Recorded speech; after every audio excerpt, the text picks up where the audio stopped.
Sorry.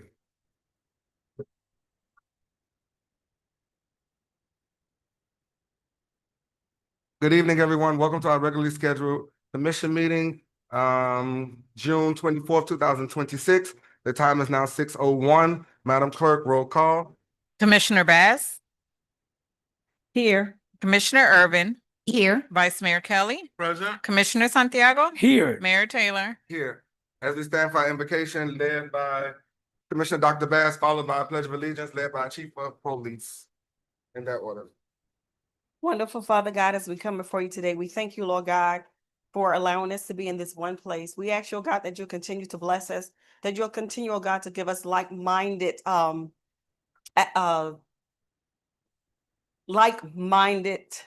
situations, oh God, that we'll be able to progress. We ask you, oh God, that you will just cover us, keep us from all harm and danger. Bless our city, bless each and everyone who's here. Father God, all 4.4 square miles of our city, Lord God, because we truly need you. God, we give you praise, honor, and glory in Jesus' name. Amen. Amen. I pledge allegiance To the flag of the United States of America and to the republic for which it stands, one nation, under God, indivisible, with liberty and justice for all. Amen. All right. The first thing on the agenda under awards, proclamations, and acknowledgements. I would like to say that myself and the commission had the opportunity to attend the graduation of our 3 new officers from the Academy, Miami-Dade College.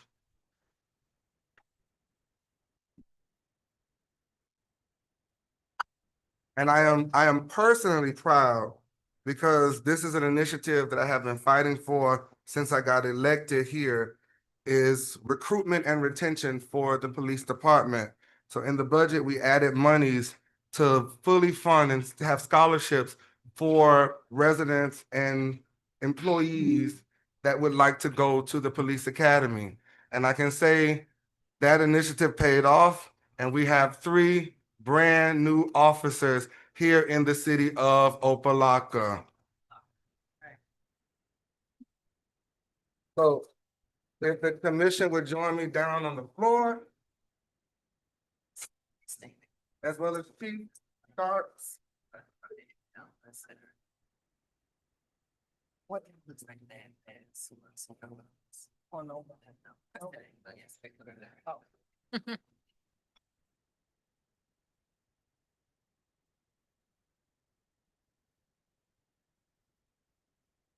And I read it, they all say the same thing.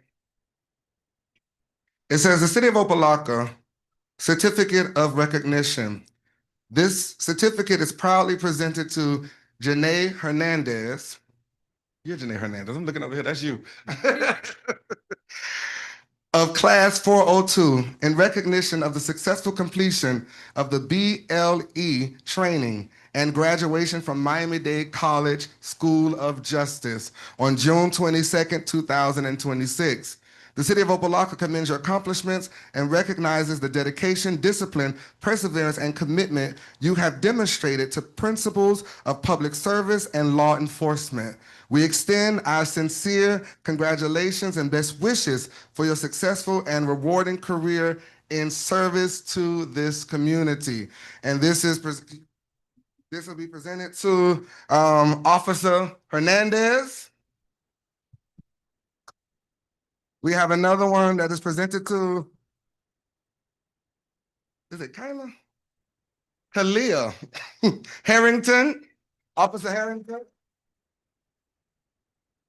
And I say this one for last, y'all, because they kind of tried Opa-locka. He was supposed to get, you know what you're supposed to get, the firearm, and they gave it to somebody else. But we want to make sure, let you know that you're a superstar in our eyes. So Tariq Span.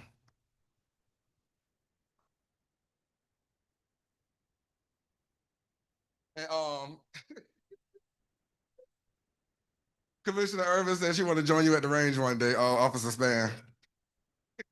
And we do have our challenge coins from the police department because we challenge you to serve this community with dignity and pride and be true to your badge.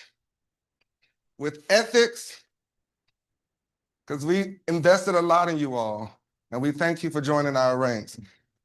Thank you, Madam Manager. And to our new officers, welcome to the team.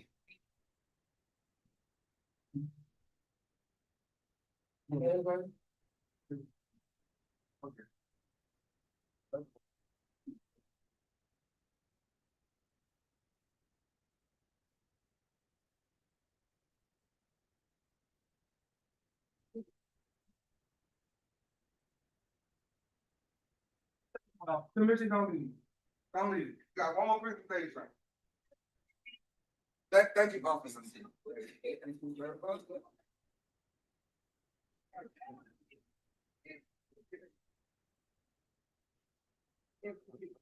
Guess what, y'all? We got a birthday!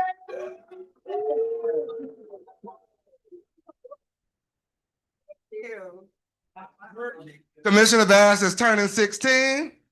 Happy sweet 16 from the commission, the city clerk's office, and the manager's office.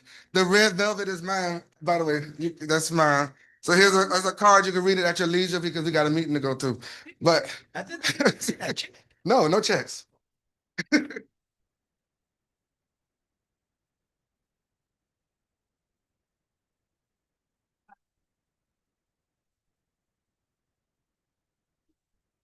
Thank you all.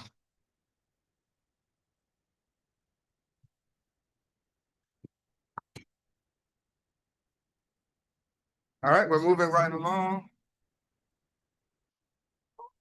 to the approval of the consent agenda. Do we have any pulls, deferrals, or deletions at this time? Vice Mayor?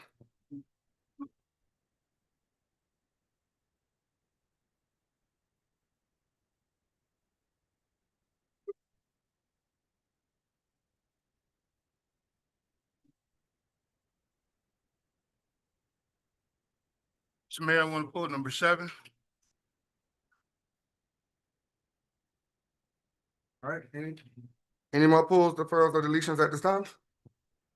All right, hearing none, can I get a motion to approve tonight's consent agenda? Move it. Moved by Commissioner Santiago. Second. Second by Commissioner Irvin. Madam Clerk, on the consent agenda. Mr. Mayor, Ma'am, was there a pull item? oh, I'm sorry, I didn't say it, you're right. Number 7. Number 7 was pulled by Vice Mayor Kelly, I'm sorry, Vice Mayor Kelly. Number 7. Okay, thank you. Commissioner Irvin? Yes. Oh, I'm Vice- sorry. oh. I'm sorry. No, I'm sorry. You're moving kind of fast. Move fast. Wait, we'll go back. Yeah. So we're still on I need the to pull pulls. 5 too. Thank you. I'm good. Everything kind of fast. Okay, Thank you. all right, so 5 for and 7. clarity, I have 5 and 7 by Vice Mayor Kelly. Is that, we all good? Our hearts and minds are clear? All right, Madam Clerk, let's do another motion. So can I get a motion to approve tonight's consent agenda? Move it. Moved by Commissioner Irvin. Second. Second by Commissioner Santiago. Madam Clerk? Commissioner Irvin? Yes. Vice Mayor Kelly? Yes. Commissioner Santiago? Yes. Commissioner Bass? Yes.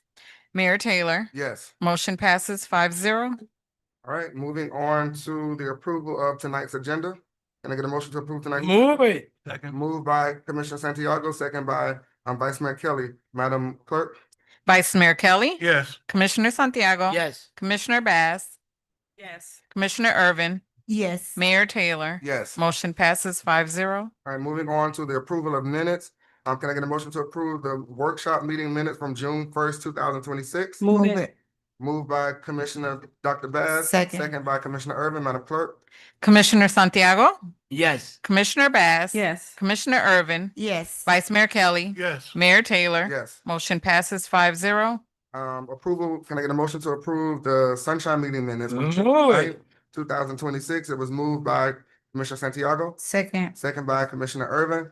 Madam Clerk? Commissioner Bass? Yes. Commissioner Irvin? Yes. Vice Mayor Kelly? Yes. Commissioner Santiago? Yes. Mayor Taylor? Yes. Motion passes 5-0. And the last one is an approval of the regular commission meeting minutes, June 10th, 2026. Can I get a motion? Move it. Moved by Vice Mayor, Second. second by Commissioner Irvin. Madam Clerk? Commissioner Irvin, Yes. Vice Mayor Kelly, Yes. Commissioner Santiago, Yes. Commissioner Bass. Yes. Mayor Taylor. Yes. Motion passes 5-0. All right, moving on to, we don't have any District 1, District 2, or state reports at this time? No. No, Mr. Mayor. All right, so moving right along, we have two public presentations. One I'll do real quick, and the other, I'll turn it over to the manager who's going to do a presentation on the 127th Street Bridge. So the first one that I'm doing, I just want to inform the residents that we had our hurricane workshop on today. So we do have books for our residents, one from the county and one from the city of Opa-locka. So we urge you to get those books, to get that information so you can know what we're doing during hurricane season. Also, we have prepared some goodie bags for our residents while supplies last. Some are already taken today, but if you need it, we have a poncho, we have a first aid kit, we have an umbrella, we have a flashlight. We want to make sure that our residents are prepared for the hurricane season. So you can see our social services manager, Mr. Brandon Cave, right here, if you desire that information and or that bag. But again, it's while supplies last. We just want to make sure that we are prepared for the hurricane. So our next presentation would be the city manager on the 127th Street Bridge. Canal. Good evening, Mayor and Commissioners. Adelina Gross, CIP Division Manager. I'm here to present a progress report on the 127th Street Canal and specifically for the staging area that the county is using for this project, which is located at the old transfer station at Burlington Street. So, as part of the request, the county made us a request of utilizing on one of the areas in the city so they can stage the material and stage the equipment that they are using in phase 1 of the canal dredging for restoration and canal bank stabilization. The city provided the old transfer station so they could stage the material, dry up the material, and then take it back to a landfill so they can dump it or reutilize the material as needed. However, there have been several concerns on this issue, and the reason is why because people see that the material is wet, and they are concerned that they may have been contaminated. My apologies. And that the material may be contaminated. As part of the follow-up with the county, we did request that the reports for the environmental and the sampling that they are doing on the material, they provided to us, and I'm going to read from the report. Between March 11 and April 2nd, 2026, WSP, on behalf of DERN, collected 9 grand sediments samples from 8 locations from the portion of the canal proposed for maintenance sediment removal.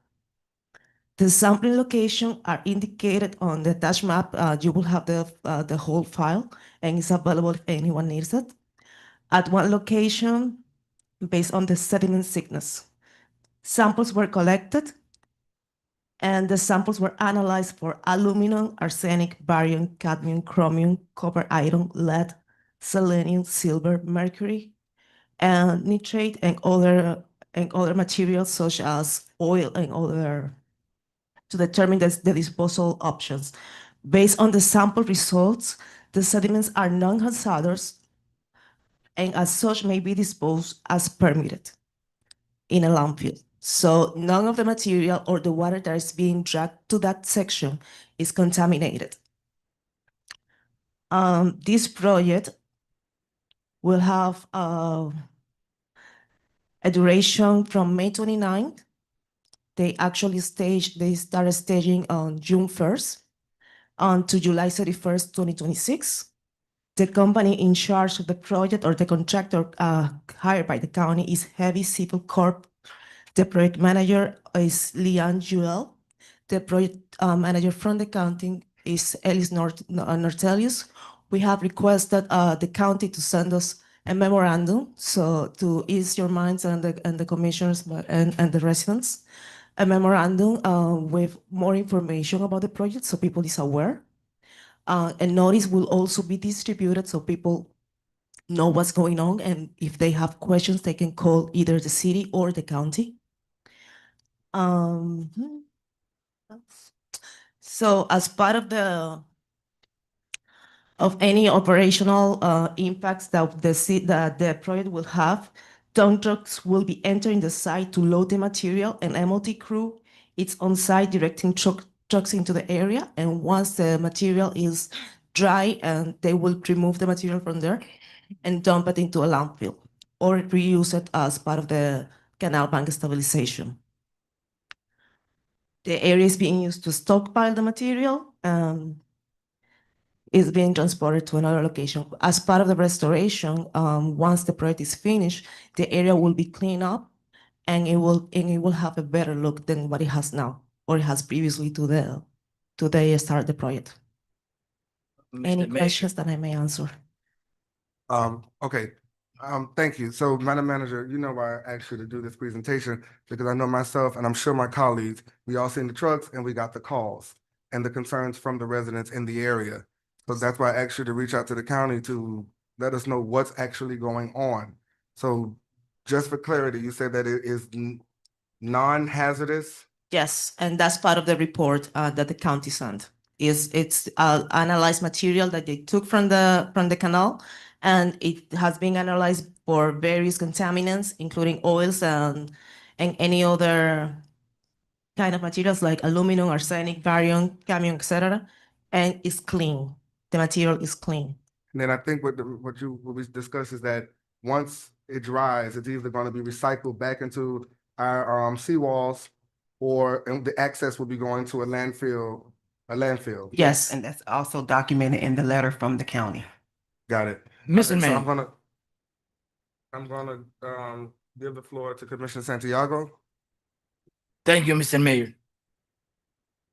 I heard something that is really surprised me Mhm. and it really made me upset. How the people they live in that area, in that residential area, you say that they can get information through the county and other institution, and not from the great city of Opa-locka. They never get any notification of that. They never get any flyers. They don't know anything what's going on there. And let me say that, Mr. Mayor. Okay, I want proof. And when I say that I want proof, it means I want proof from the lab or for whatever to see what kind of contamination that we have there. If we're going to be strong for some part of the city, we have to be strong for the whole city. This is a neighborhood there, a residential neighborhood, and we have to respect that. They don't have no notification. They don't have nothing in hand that they telling that we're going to transport it. Garbage, okay, black water, and I see it with my own eyes, all the things that they have there. And listen to me, they digging, okay, with that machine, they putting down on the ground, and they cover it up with some kind of yellow material. And not only that, okay, we have there next to that place the water wells that we try to maintain, clean and natural. My point is, how can we do something we never let it know the people from the neighborhood? How? No, I'm tired. Something going on here, run in the city, and this is the first time that they're giving a presentation to us and to the public. First time, Mr. Mayor. I'm not going to take that. I'm not going to eat that one. Thank you. All right, Commissioner Santiago, I think we all share the same sentiments, which is the reason why the manager is doing this now, because I think we all called her. I know I did with my concerns, Yes, because you I called walked on over there too yesterday. and I saw it. Yes. So I wanted her to let us know what's going on. Yeah. And also too, and I think she already acknowledged that the notification is going out. Tomorrow. You all are canvassing Well, we are tomorrow. preparing the notification from the city and to let the residents in the area know. And so they are aware, and they have a contact number from the city. So if they have any questions or concerns regarding that project, remember that's a Miami-Dade County project. It's not an actual city project. However, it will benefit it will benefit the city, since the canal they are dredging and stabilizing is part of the city of Opa-locka. All right, and I share the same sentiments with Commissioner Santiago. I would like us to be a little more proactive with stuff like this, because if we knew this was happening, we should have notified the residents. And I Mayor. expressed that to Madam Manager as well. Yes, you Vice did. Mayor. Thank you, Mr. Mayor. I think as the mayor said, we all are feeling it, but I'm going to go one step further, not just this project, but all of the projects. We seem to notify residents and the community after it started Yeah. or once it gets started.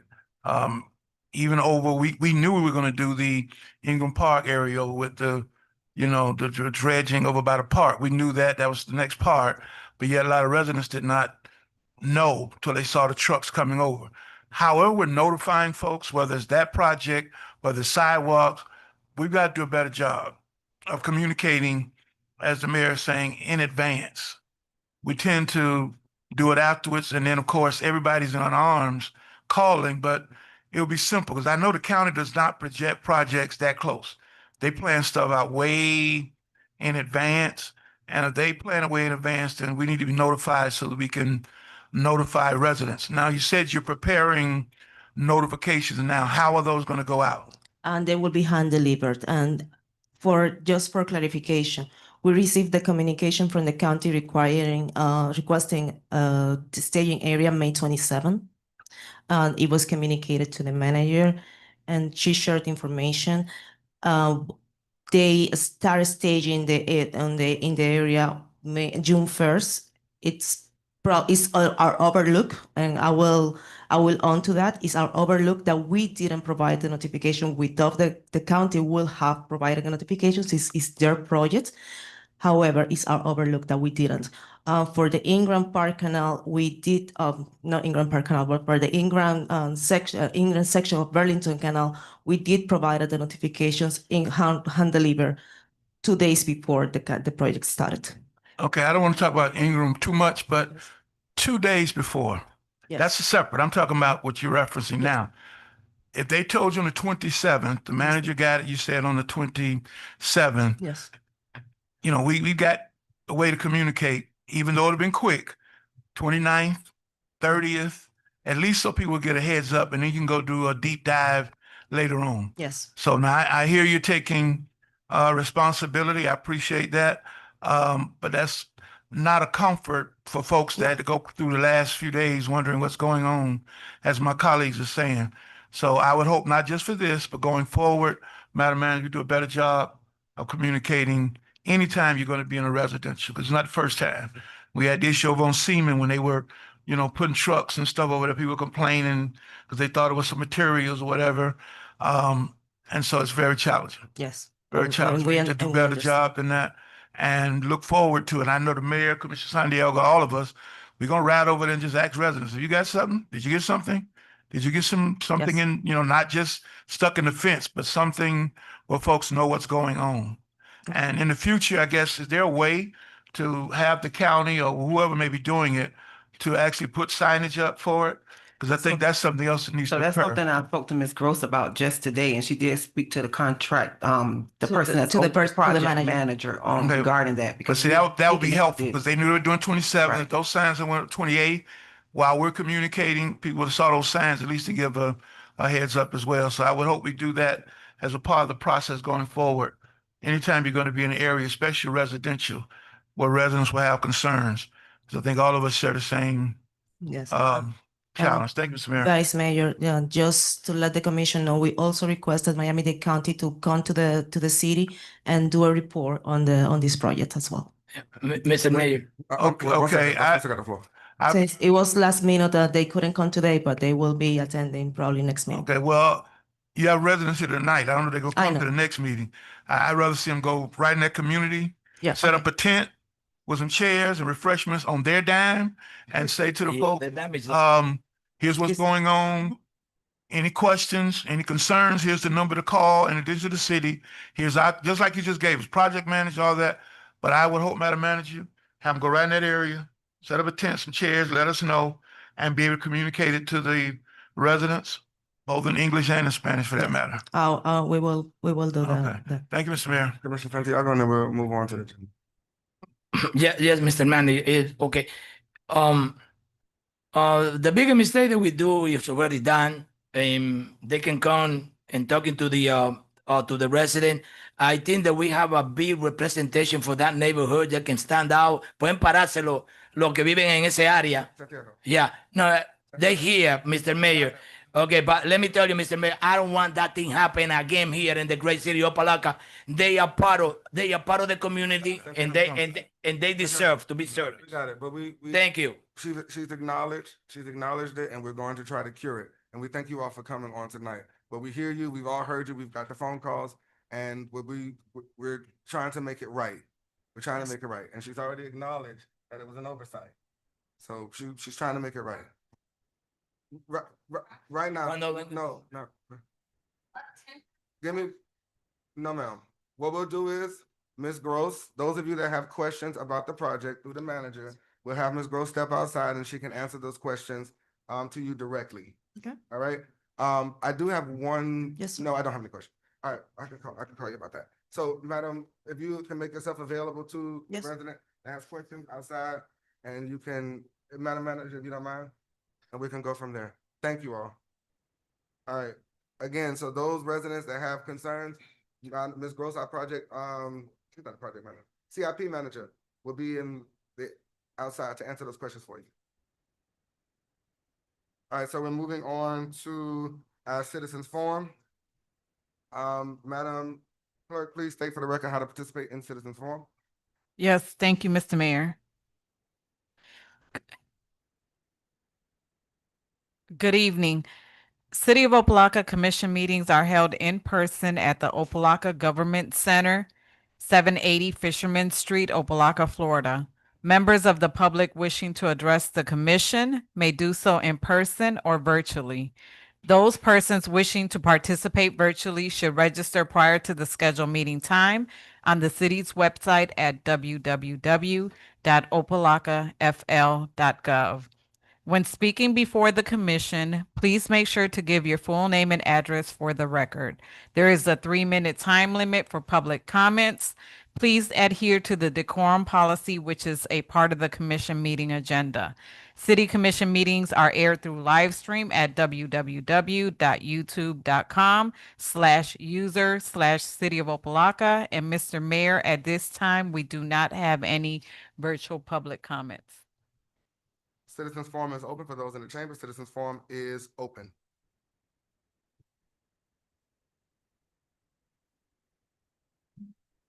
Good evening, ladies and gentlemen. My name is Damian Brown. I reside at 1110 Burlington Street. Me and my wife, Dalitha Walden Brown. I think it's kind of crazy because we didn't get informed. Nobody notified us. No one told us anything about that. Only thing we saw was trucks moving in, making dumps and stuff like that. I think it's really unacceptable because let them take that to their neighborhood and dump through the dumps there, not in front of my door. I gotta back out my truck. I got my landscaping trailer there, and I gotta be bothered with trucks early in the morning when I didn't have to. And you know, I think something should be done about it. And then they, like I said, they didn't even tell us. They didn't send us no forms, no notifications, no nothing. Only thing we knew is just construction's going on. And now we hear about there's some type of, everything is coming from a canal. And you got oil, that's hazardous. How could you do something like that? So, you know, I just wish and pray that something be done about it. I wish I had a magic wand. I can do it myself, but I can't. You know. So that's with all due respect. Thank you. Thank you, Mr. Brown. Citizens forum is still open.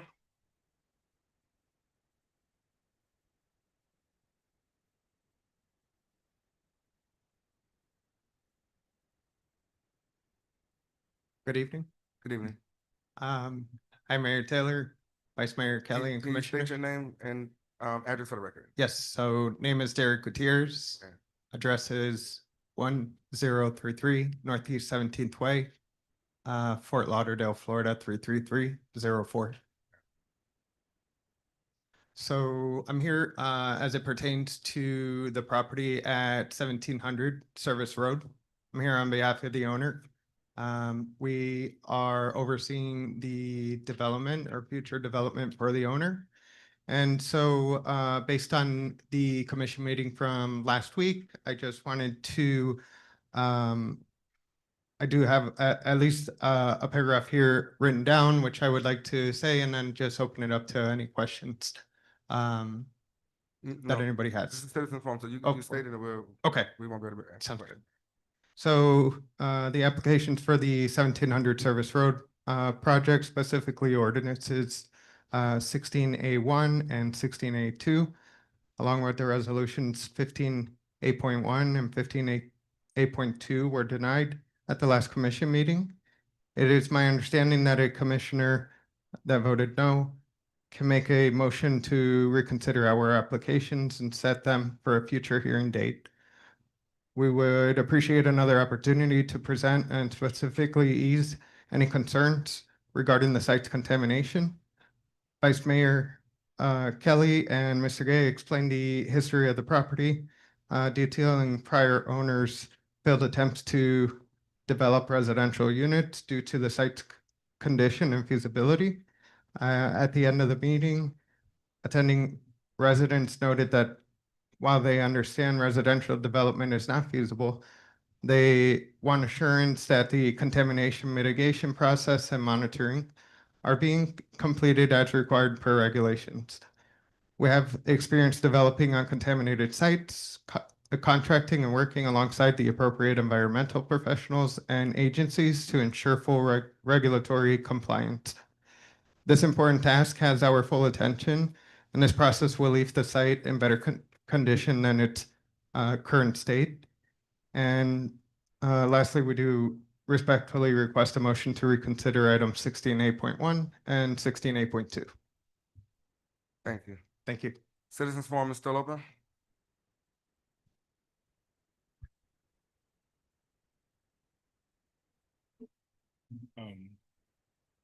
How are you? Good evening, Mark Cooper. Sorry I'm dressed this way. I was working and I heard that this was coming up again, so I just ran over here. But I did look up on the 1700 Service Road. Mr. Cooper, state your address for the record, please. 6801 Southwest 75 Terrace, Miami, Florida. So I looked up the Durham Public Records just 15 minutes before the hearing, and the applicant still hasn't provided a Durham report.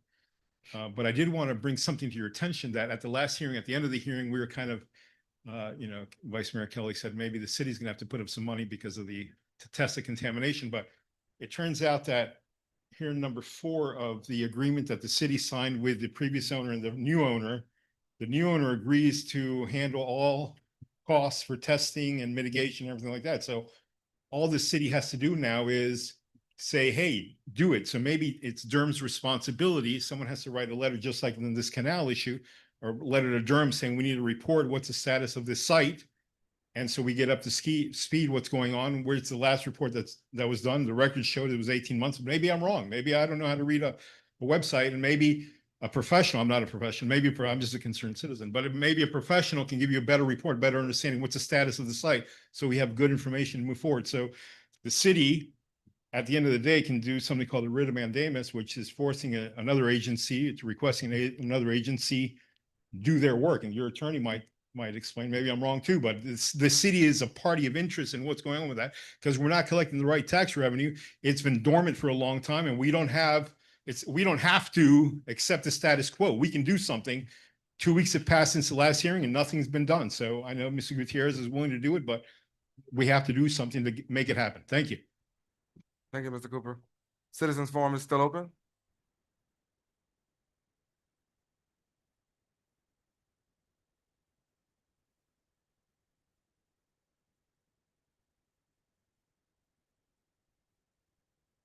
Good evening, Mayor Commissioners. Audrey Dominguez, 1147 Jan Avenue. Yesterday, I attended the Code Enforcement Magistrate hearing. I noticed we have 9 new code enforcement officers. Well, these are the ones that I've never seen them, but I saw 9 code enforcement officers.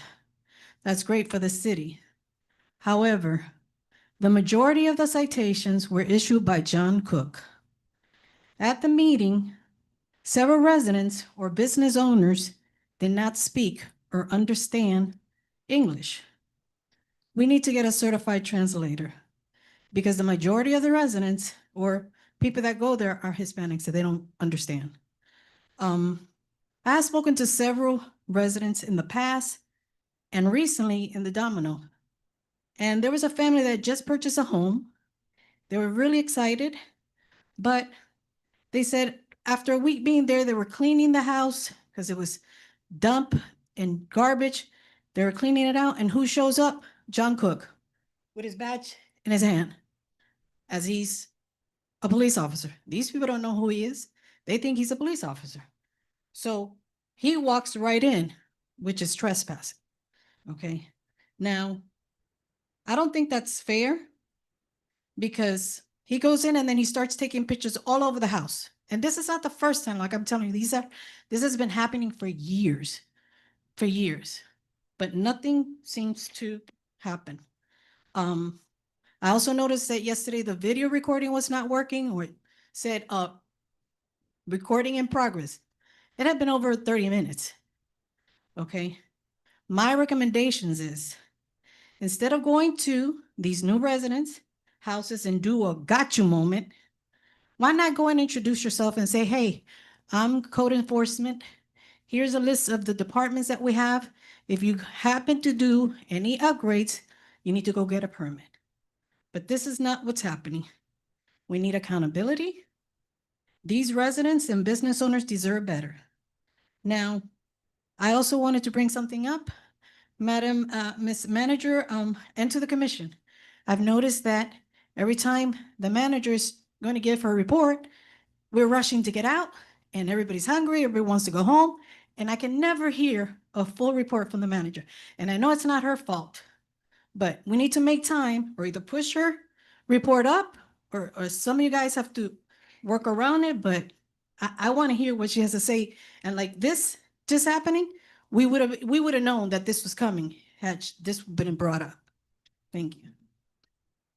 Thank you. Citizens Forum is still open. Citizens Forum is closed. So going from Mr. Brown, I think he went outside without Elena to get that explained. As far as Mr. Derek Gutierrez, you can speak to the manager or you can speak to the commission offline to see if somebody wants to make that motion. And also Mr. Cooper, we got your letter. And Commissioner Dominguez, I'll start backwards. You're right. We'll make sure that the manager's report is taken a little more, that we listen to it. So we'll make sure that we do that. And also, Madam Manager, she talked about the translator and the video not working at the magistrate hearing. I'll find out, Mr. Mayor. Got it. All right. Mr. Mayor. And I'm not gonna do the blaming and the beating up of our employees, but I will say the idea that she had that when a new resident moves in, we should use that as an opportunity, as a welcome and an educational moment. Because people do move in and make changes. But maybe we should some kind of develop that culture in Opa-locka where people are they feel welcome. Commissioner Santiago, then we move to the agenda. Yes, thank you, Mr. Mayor. No, I like to make a point of Commissioner Adri. And let me tell you that I be up there for a couple of minutes in front of this courthouse that we prepare every month. And I see him and I heard that with my own ears and see it with my own eyes, that after 30 minutes, there'll be people talking and when accusation and everything and defending, they not be recording. And this is have to be a technical issue, but we have to be very careful with that, Madam Manager and Mr. Mayor. Thank you. All right. All right, moving on. Mr. Mayor, Vice Mayor. I will just say, you covered many of the points. I do hope we get a follow-up from some of the things. I will just say to the former commissioner's point, I am working on some legislation because I've been hearing some of those challenges for a long time. So hopefully when it comes back, we'll address some of those concerns. Thank you, Mr. Mayor. Yep. Yes, sir, Vice Mayor. Thank you. Moving on to our consent agenda, Madam Attorney, item number 5. Yeah, that was the first one. A resolution of the City Commission of the City of Opa-locka, Florida, authorizing the city manager to issue a request for proposals, RFP, for a qualified consultant to update the annexation report data for annexation area A, annexation number area B, further directing the city manager to pursue possible annexation options, including annexation of area C, providing for incorporation of recitals, providing for scrivener's errors, providing for an effective date. This is sponsored by the city manager. Move it. Moved by Commissioner Santiago, Second. second by Commissioner Irvin. Madam Manager, go ahead and present, and then I'll yield to Vice Mayor Kelly. Good afternoon. I am requesting approval to reissue the RFP for a qualified consultant to update the data required for the areas considered in the boundary change application previously submitted to Miami-Dade County in 2013. And it was identified as areas A and B. However, we are now including area C in our in the new RFP document. And the reason for this item is when the moratorium is lifted from Miami-Dade County, we would like to be ready, have our package ready instead of having to go out at that time to try to get ready. So that's the intent behind this item. And Mr. Gay can elaborate more should you have questions. All right, Vice Mayor Kelly. Thank you, Mr. Mayor, and I brought up my briefing and I said I would pull it. I recognize it probably has support, but I want a couple of things noted on the record. I don't like the idea of spending $125,000 on something that we really have no idea is going to come to fruition. The manager mentioned a couple of things. We want to be ready. The question is, ready for what? Because there are several things going on that applies to this whole scenario. One of which we already spent $25,000 on an initial annexation that somebody still has to prove to me or show me what we got out of it. But we spent $25,000. Now we're going to include an additional area, which is also being proposed for a potential city, which is the Central MAC, which is going through their process. Matter of fact, Mr. Mayor, can I have, through the manager, Mr. Gay, to come up so I'm not just talking, he can verify or disprove what I'm saying. Mr. Gay, as it stands right now, I get the idea. We want to spend $125,000 to be ready, but is it a true statement that the Central MAC is looking to become a city as a part of the same area that we're looking at potentially annexing? Through the manager, Gregory Gay, Director of Planning and Community Development, Vice Mayor. As far as your inquiry is concerned, the North Central MAC is looking at a portion of the areas that we are also considering as a part of the annexation. So yes, it will be included. Okay, so they're looking to become a city using part of that area. So that's the first thing. The second thing is the moratorium that the county currently has on annexation. Do we have anything that we know from anyone in the county that have said they anticipate lifting that moratorium anytime soon? I get the idea, want to be ready, but have we gotten any hint, any correspondence from anyone on staff or anyone in the county saying we anticipate lifting it within the next 6 months or 8 months or 5 months or anything in writing? I guess is what I'm asking. Okay, I do have a memorandum here from Miami-Dade County of when the moratorium was approved. That was in February of 2025. And basically what they had established as a part of this document is for there be a 2-year moratorium on incorporation and a 4-year moratorium on annexation. If we just go by that particular timeline, we're already over a year into the moratorium time period as it relates to annexation. We have not received any documentation as it relates to whether the moratorium will be lifted at any point in time. Okay, so it's 2-year up to 4-year window. Yes, sir. Okay, so we're going to do this report or ask what to go out for someone to do it.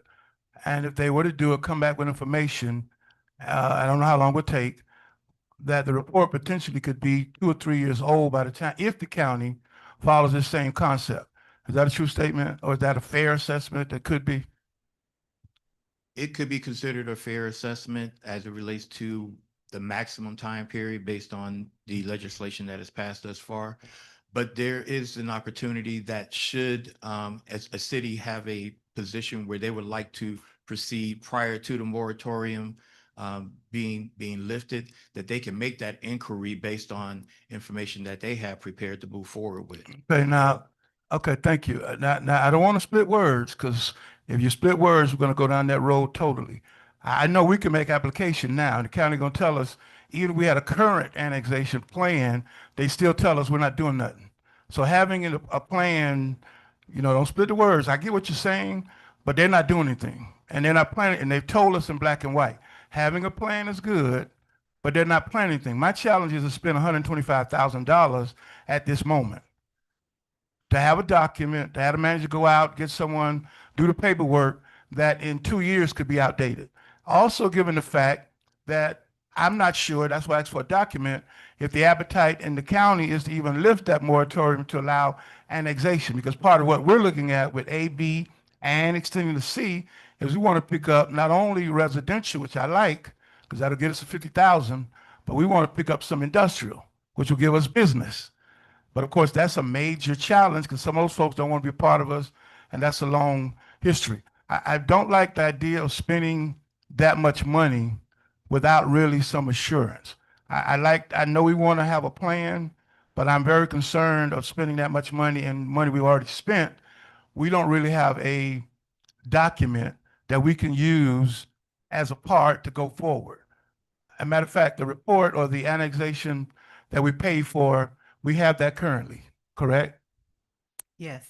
And what can that be used?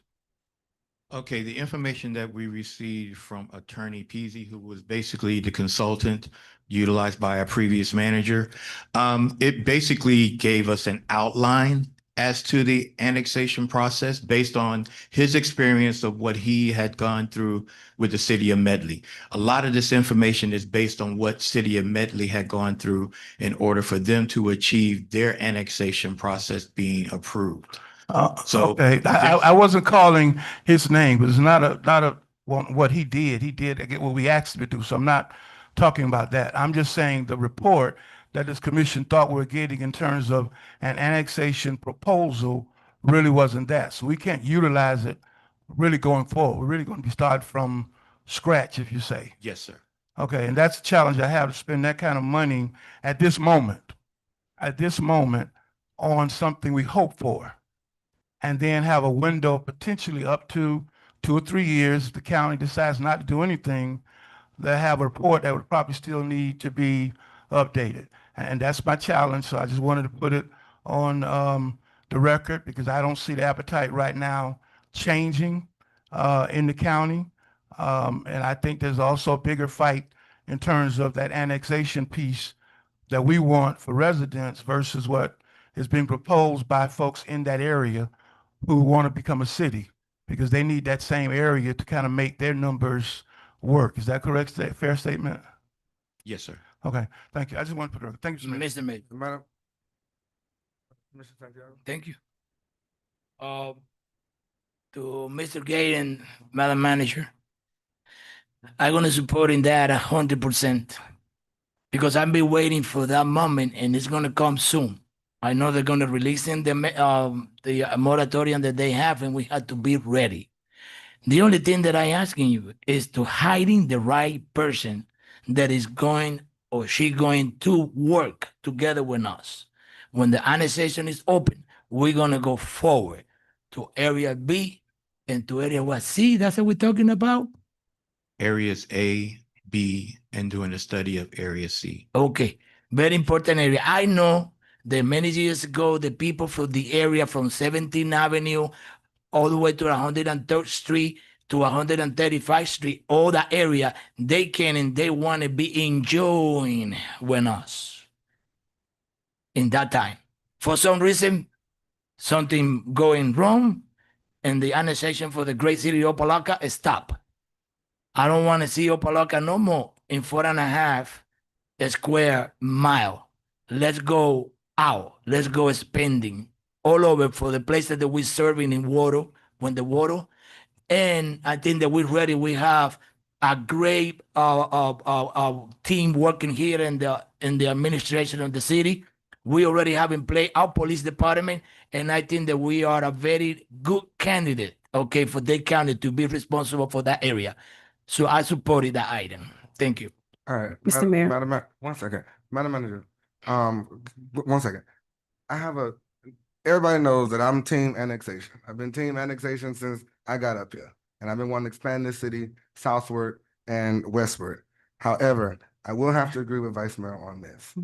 And what my concern and reservation is that the North Day Central MAC is still in play.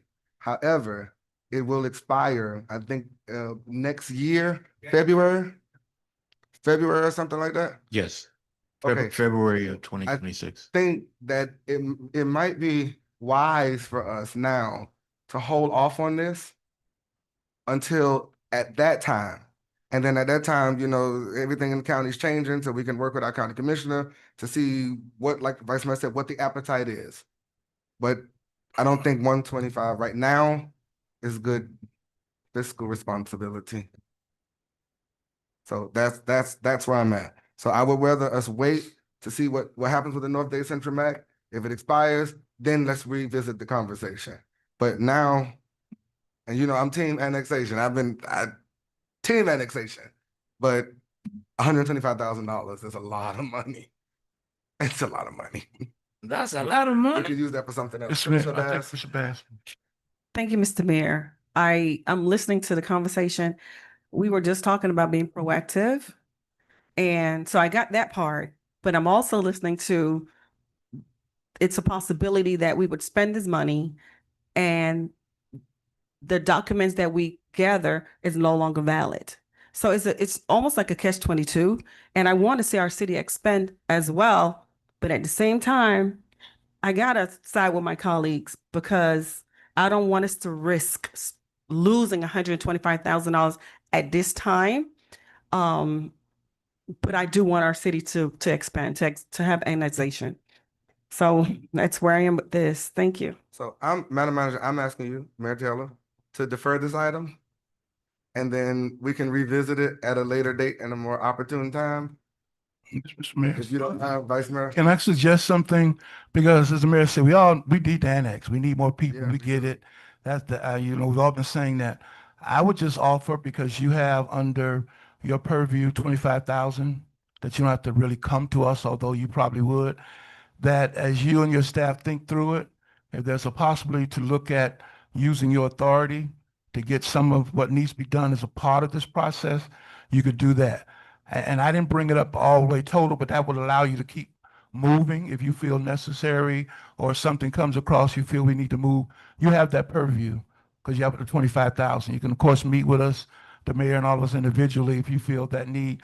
So it doesn't close the door. I'm also kind of concerned, I didn't bring it up, because when I see 125,000 this time of year under professional services, my mind always goes to hurricanes and disasters. And all of my colleagues, we all know Commissioner Irvin, before she got in there cooking food, my mind always goes to trying to figure out how we're going to take care of folks in those disasters when everybody's trying to find ice and water and chicken and whatever. So I'm not opposed to annexation. I just think under your purview, you could move forward in any initial steps. If you want to hire someone to do some initial legwork, that doesn't require the commission, so it doesn't stop it. But that's why I'm opposed to spending this much at this moment in the middle of hurricane season. Because once we take this out, I didn't get to it or say it, but it only leaves you 21,000 in this line item on the professional service, which we know can be used for a number of things. So I would concur with my colleagues just to consider that, but it's your item. Thank you, Mr. Mayor. The low hanging fruit. I think we can grab the low hanging fruit. I agree with you, Vice Mayor. So Madam Manager.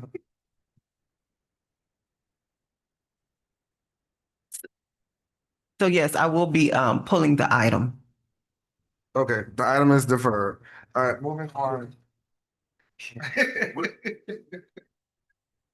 Moving on to item number 7, Madam Attorney. A resolution of the City Commission of the City of Opa-locka, Florida, amending Resolution Number 25-113 to remove Miami-Dade County from the Tri-Party Memorandum of Understanding with Community Youth Against Violence, Inc., pertaining to the Miami-Dade County Juvenile Curfew Ordinance, providing for incorporation of recitals, providing for an effective date. This is sponsored by Mayor Taylor. All right, can I get a motion? I'll move for discussion. Moved by Vice Mayor.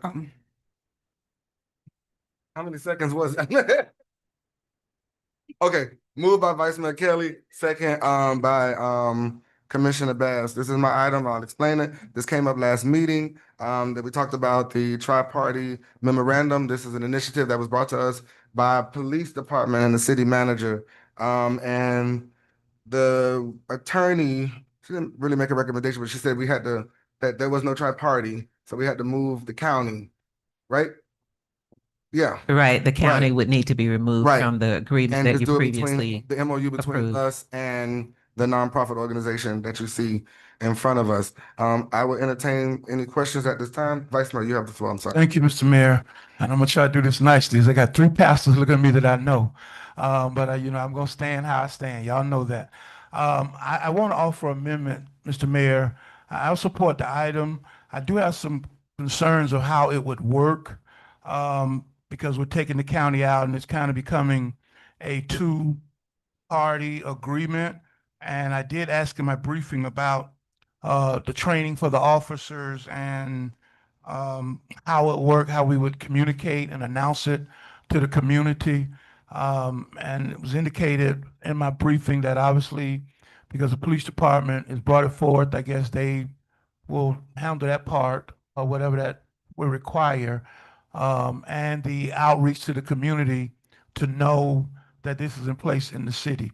My amendment really is because it's, in my opinion, uncharted waters for us, that we would do a 6-month pilot and then have the manager bring it back after 6 months just to see where it is. If it's going great, fine. If it's not, needs to be tweaked.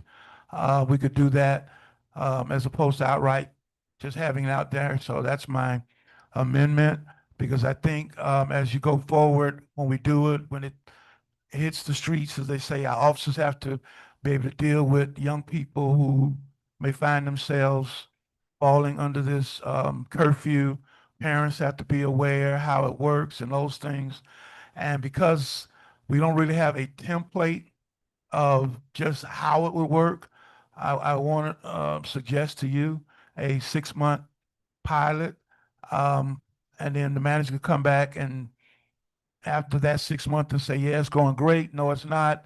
Or in working with the organization, here's some tweaks we need to do, so forth and so on. So I would offer that amendment, Mr. Mayor, to your item. And I'll entertain or listen to all my colleagues anyway. Thank you. Okay, so I'll say this because there's an amendment on the floor. Vice Mayor, I accept the amendment. I don't mind the 6-month pilot program, and it allow us to iron out all the kinks, get to know each other, and when they bring it back, the manager can let us know, well, the police department and the manager can let us know what's working and what's not working, and we can tweak it at that moment. All right, any other questions or concerns? Hearing none. All right, so Madam Clerk, there's a motion on the floor by Vice Mayor to add a 6-month probationary period in the resolution. As the carrier of the resolution, I do. I don't say probation when you're talking about, that's why I said pilot. Pilot program. As a 6-month pilot, 6-month pilot, I'm sorry. As the carrier of the resolution, I do accept the motion. So can I get a second on that motion? Mr. Mayor? Ma- Just very quickly before you move on, there were certain responsibilities in the agreement that Miami-Dade County would have had to have. And what I will do, it sounds, since they're coming out of the agreement, is assign those responsibilities to the entity that's providing the services, Community Youth Against Violence. So if that's okay, I'll just assign those What are you referring to? specifically under 3.3 of the agreement that was passed by you all. It has the responsibilities of Miami-Dade County Juvenile Services Department. And so those initiatives will be assigned to the party providing the services. Got it. Okay. All right. Pastor, yeah, go ahead. I'm sorry. I'll allow. The county is not out of it. The county is still in it because we went through this whole process with the chief of police on the process. The only thing the county is they don't take on other responsibility, but the county is the key because everything is going through JSD. JSD is still involved in this. The process is still there with JSD. So the county they're not out of it. The county is still in it. Okay. It's just that the county was just backing up from certain responsibility that they didn't want the liability. But the county is still in it. The county is the key. The county is the key. JSD is the key people that when there's a curfew, when there's anything, the key JSD, because they also came over, we talked, we met with the chief, we met with the chief of police here as well with the process. We have it in writing what the process is as well. We got it in the literature that we get.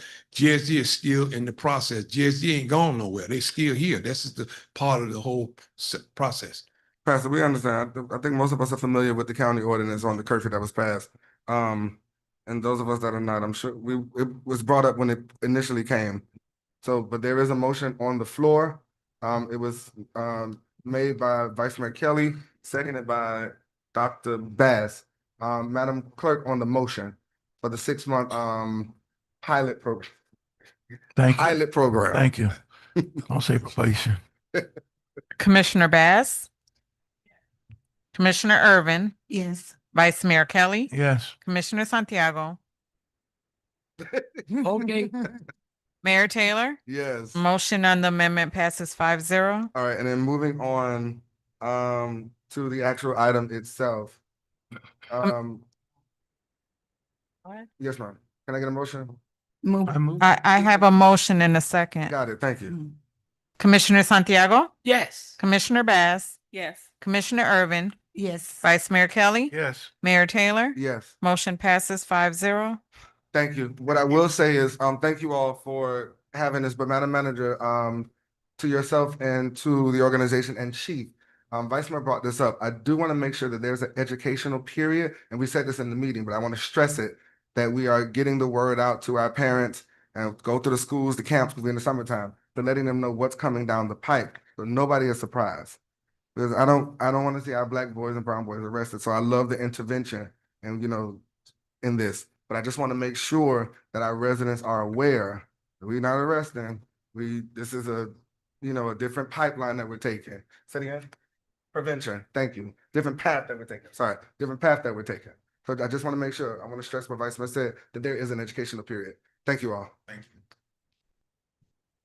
All right, moving on to our ordinances. 16A1.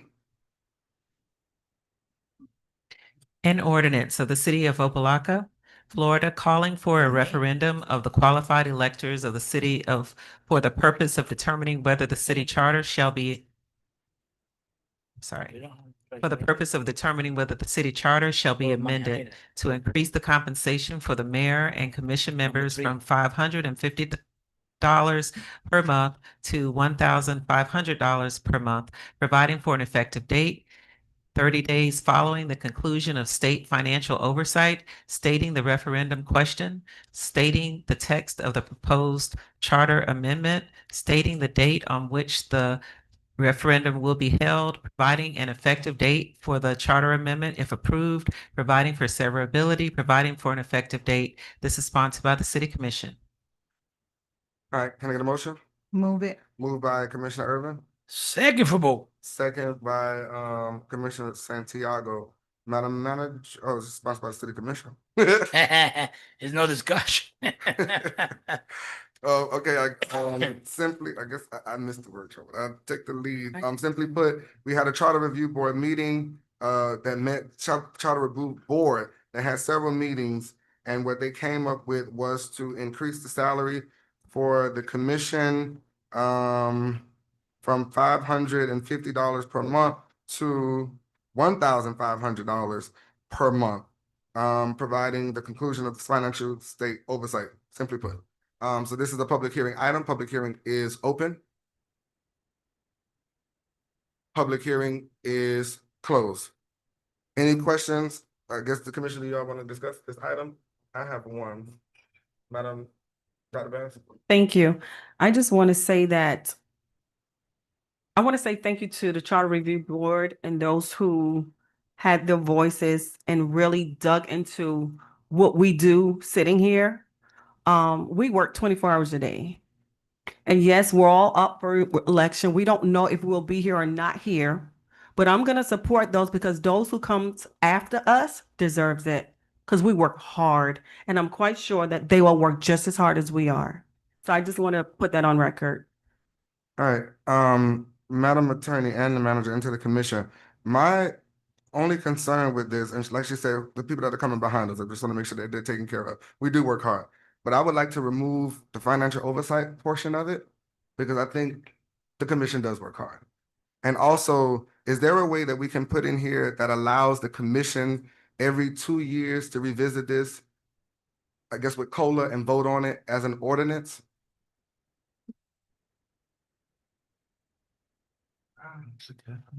I would have to count the words. You can only have so many words. And so in doing it, do you want a separate document or is it?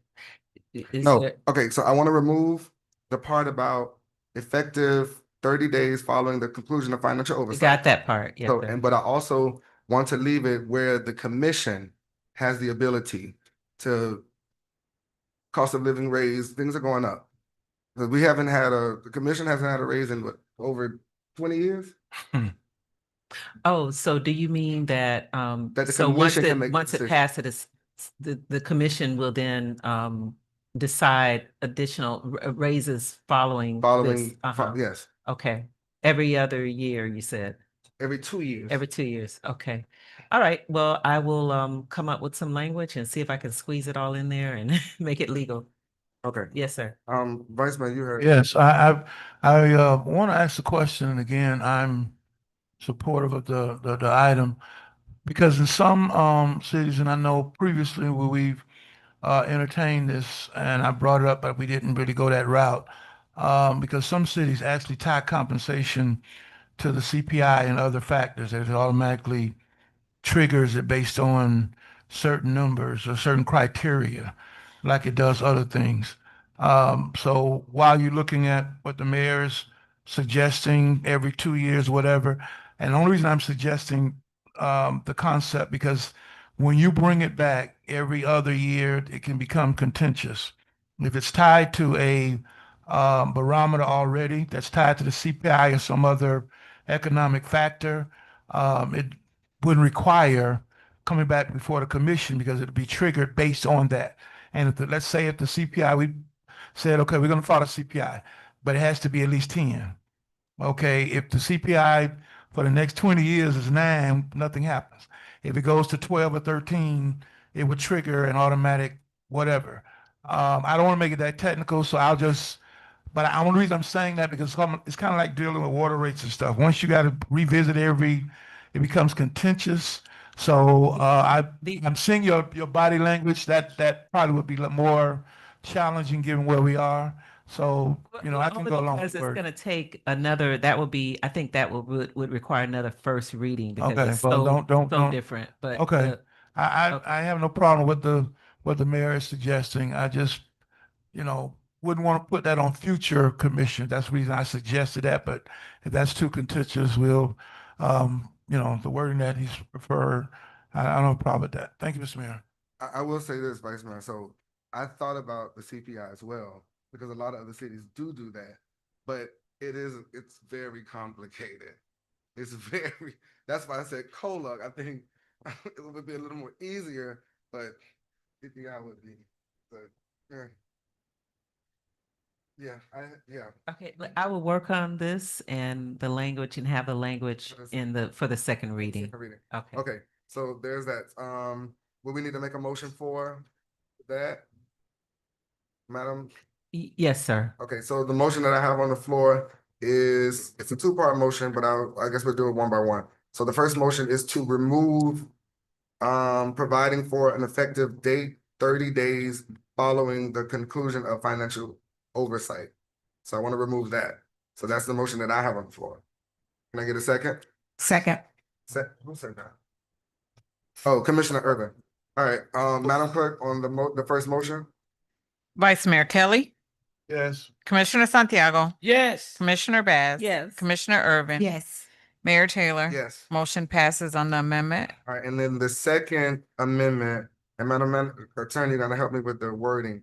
I want to allow for every 2 years that the commission can vote, the commission can vote for an increase.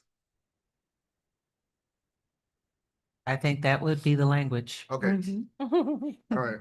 So that's the motion on the floor. Can I get a second on that? Second. Second, that's. Huh? No, go ahead, go ahead. I'm just saying that language don't sound as popular as CPI. That's why they do it that way. But I understand why we gotta do it. Go ahead, Mr. Mayor. But if we do, That'd be too complicated. It's too complicated to do that. That would require actually an additional, and that would put us further behind because this has to get to the election. So Okay. no problem. All right, so the motion was made on the floor, seconded by Commissioner Urban. Madam Clerk, on the motion? Commissioner Santiago, Yes. Commissioner Baz. Yes. Commissioner Irvin. Yes. Vice Mayor Kelly. Yes. Mayor Taylor. Yes. Motion on the amendment passes 5-0. All right, so there are no more concerns on this item. Madam Clerk? Commissioner Irvin. Yes. Vice Mayor Kelly. Yes. Commissioner Santiago. Yes. Commissioner Baz. Yes. Mayor Taylor. Yes. Motion passes 5-0. First reading. All right, moving on to the next item, 16A2. An ordinance of the City Commission of the City of Opa-locka, Florida, calling for a referendum of the qualified electors of the city for the purpose of determining whether the city charter shall be amended to provide that the mayor and city commission members are eligible to receive health insurance and life insurance to the same extent as regular full-time city employees, including the same employer-paid contributions, eligibility requirements, and benefit options available to such employees, providing for an effective date 30 days following the conclusion of state financial oversight, stating the referendum question, stating the text of the proposed charter amendment, stating that the date on which the referendum will be held, providing an effective date for the charter amendment if approved, providing for severability, providing for an effective date, sponsored by the City Commission. Okay, can I get a motion? Move it for both. Second. Moved by Commissioner Santiago, second by Commissioner Irvin. This is a public hearing item. Public hearing is open.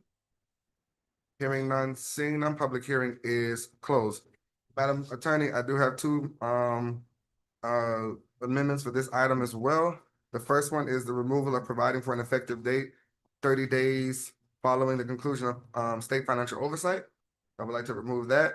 And also, I would like to mirror the first item that allows that every 2 years that the commission can negotiate or vote on their benefit package. But then So it's not going to be the same as all other employees. So are you saying you want? I'm Uh-huh. getting there. So I said, but then I do have a question, because when you talk about benefit packages, is the employees of the city or the employees of the commission? Because if It's you're employees comparing of the us city. got it. Right. But also employees of the city, and I'm not saying this is what we're requesting, but there's some employees that get gas cards, there's some employees that get cars, take home cars. So what that benefit packet, that's what I'm asking.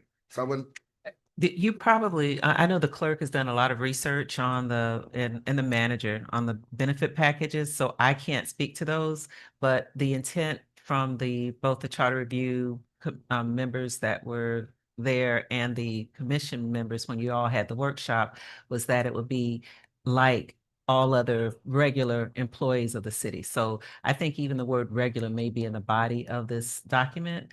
So in terms of what the enhanced benefits are, the manager would have to speak to that, or the clerk. I yield to Vice Mayor, but I still have.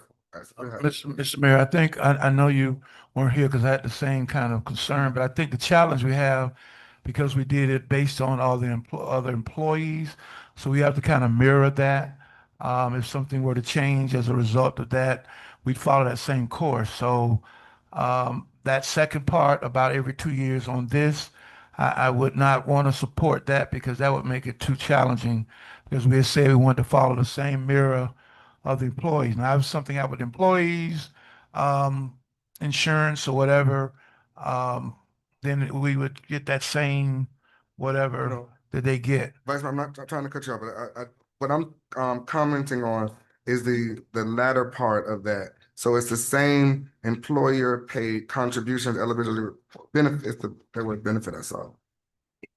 Because insurance is not the only benefit to employees. I think the manager understands what I yeah. do understand what you're saying, but for this item, they were only referring to the health insurance and life insurance benefit. Right. But that's what I'm asking. Can we add that the commission can also negotiate on not negotiate, vote on benefits, other benefits that employees receive? That's what I'm asking. Just to add that in there because there are other benefits to our employees.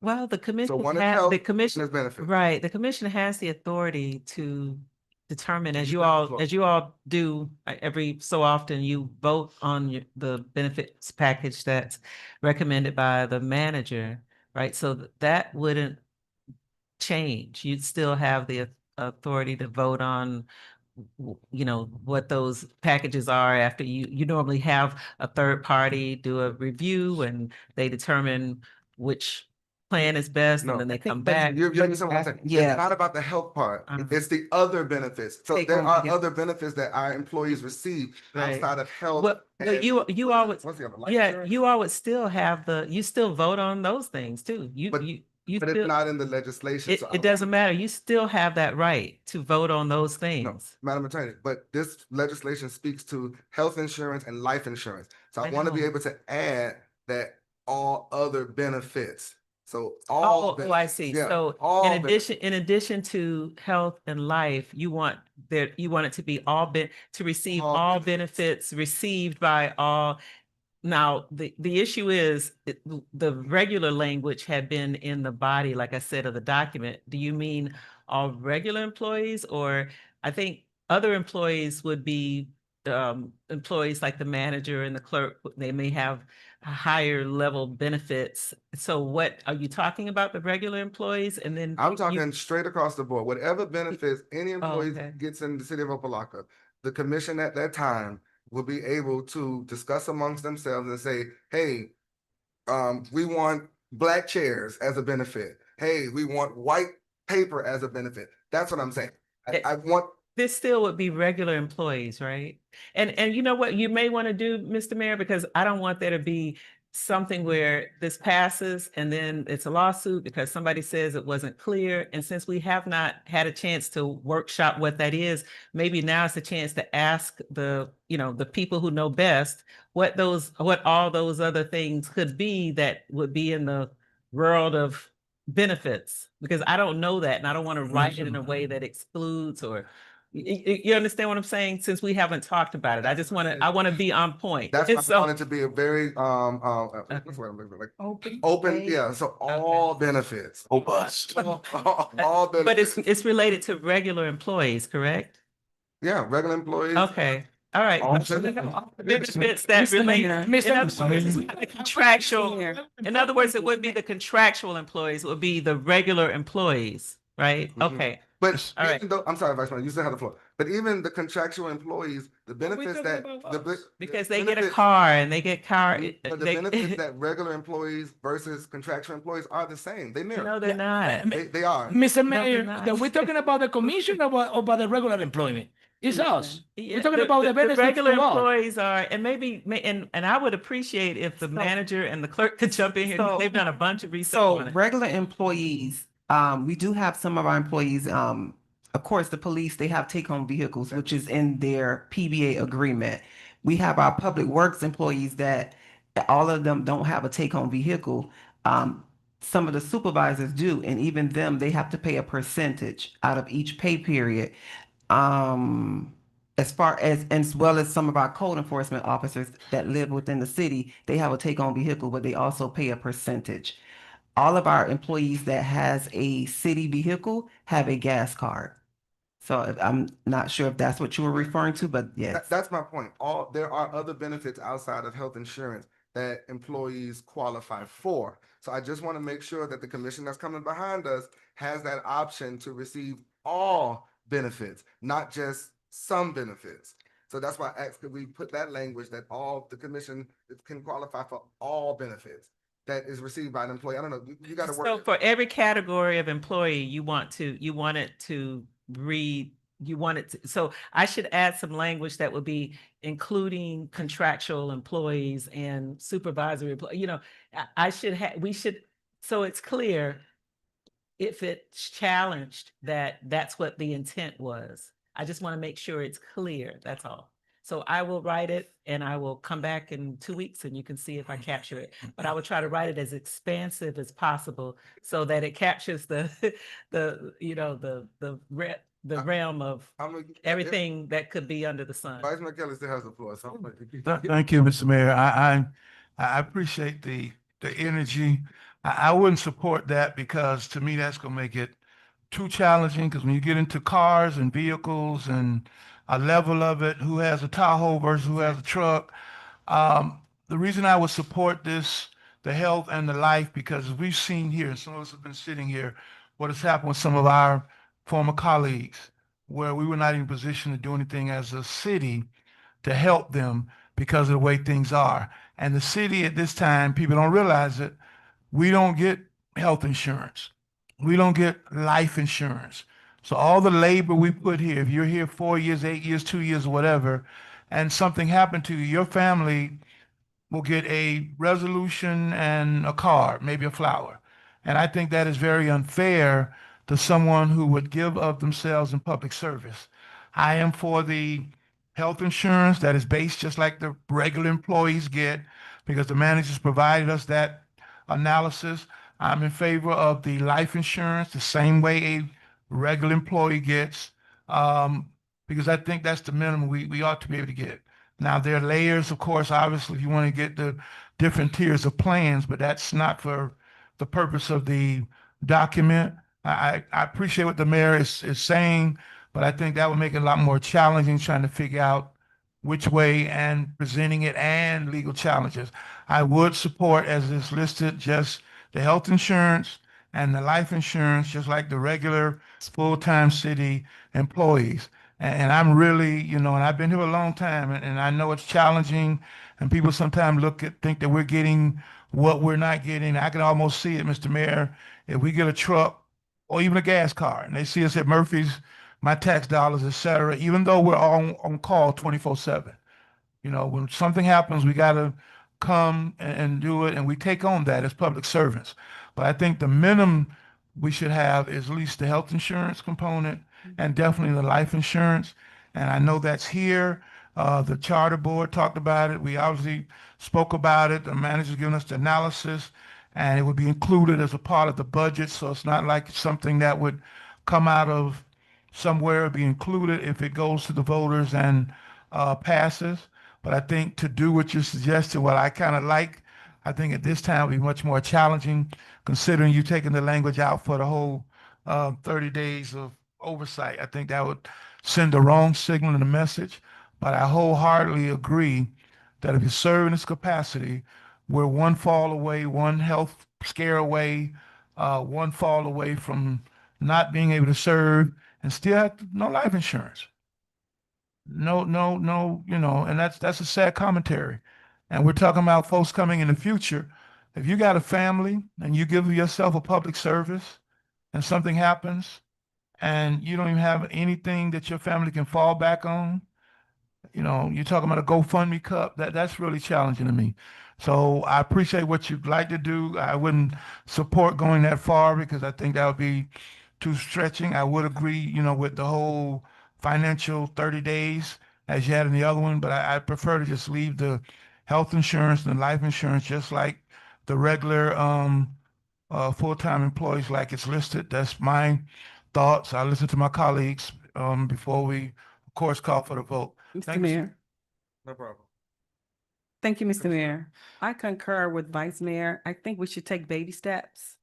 Let's do the health insurance. Let's do life insurance and take baby steps because we don't want to put our city in a bind financially because we passed something that we cannot financially afford at this time. So I concur. Let's do this first and then we'll take baby steps. And I just want to say for the record, I wasn't advocating for us to get cars. No, whatever it is. I was just saying the whole benefit package, that the commission will be allowed to vote on it. Yeah. That's all I was No, saying. that's So, okay. We're yeah, good. Baby right, steps. uniforms too. It's a Baby lot. steps.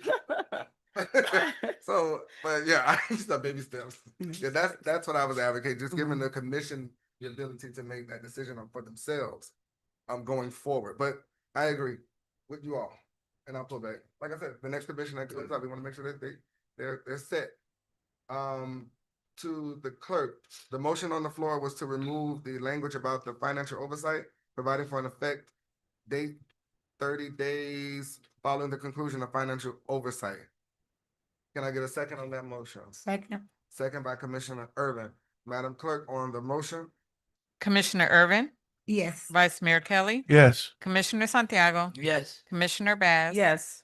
Mayor Taylor. Yes. Motion on the amendment passes 5-0. That's the only motion. If we're gonna pass it as is, you can go ahead and call the question. Commissioner Bass, Yes. Commissioner Irvin, Yes. Vice Mayor Kelly. Yes. Commissioner Santiago. Yes. Mayor Taylor. Yes. Motion passes 5-0, first reading. All right, moving on to the second item. I do want to say before we move on, shout out to our explorers that just joined us on this evening. They shy, y'all.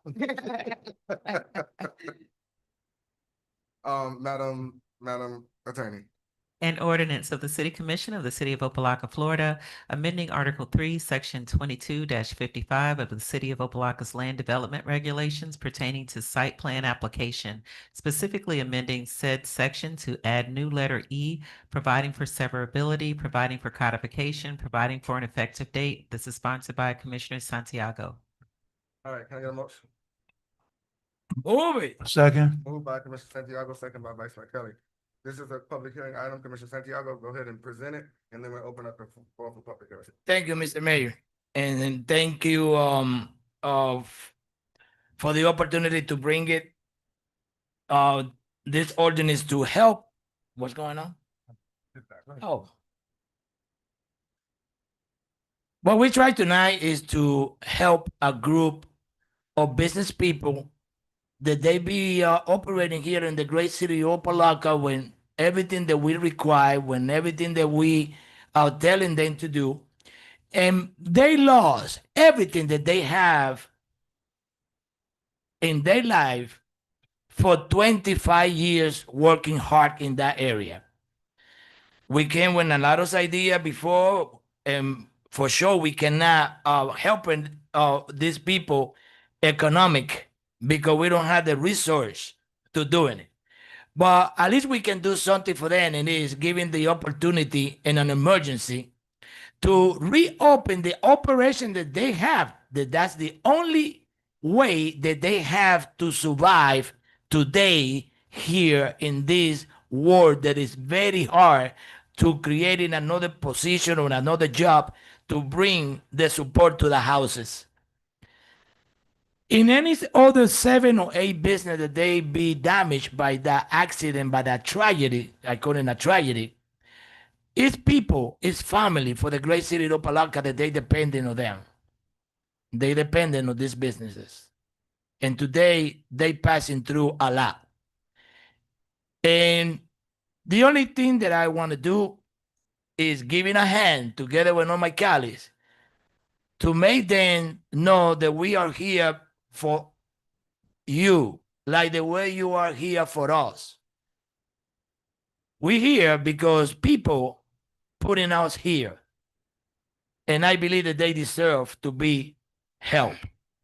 Tonight, it's going to be the decision of everybody here in this chamber to have the initiative together with our Department of Building and License and Community Development to give it a chance in emergency the quickest we can to reopen the business in Cairo Lane. Thank you. This Mr. is a Mayor? public hearing item. Oh, sorry. Public hearing is open. Public hearing is closed.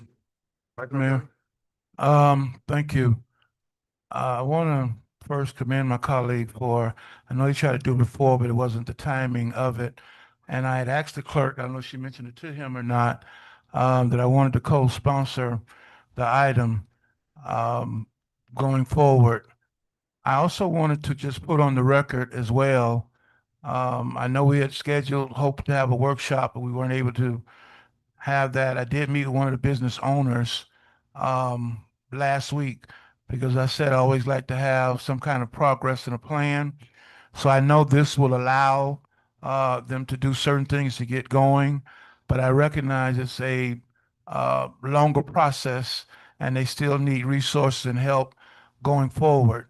So what I did is I reached out um, through the county mayor's office to their Miami-Dade Emergency Management representative, which was Miss Maggie Steedberg and David Dugard, and had a meeting with them and also looped the manager in on it.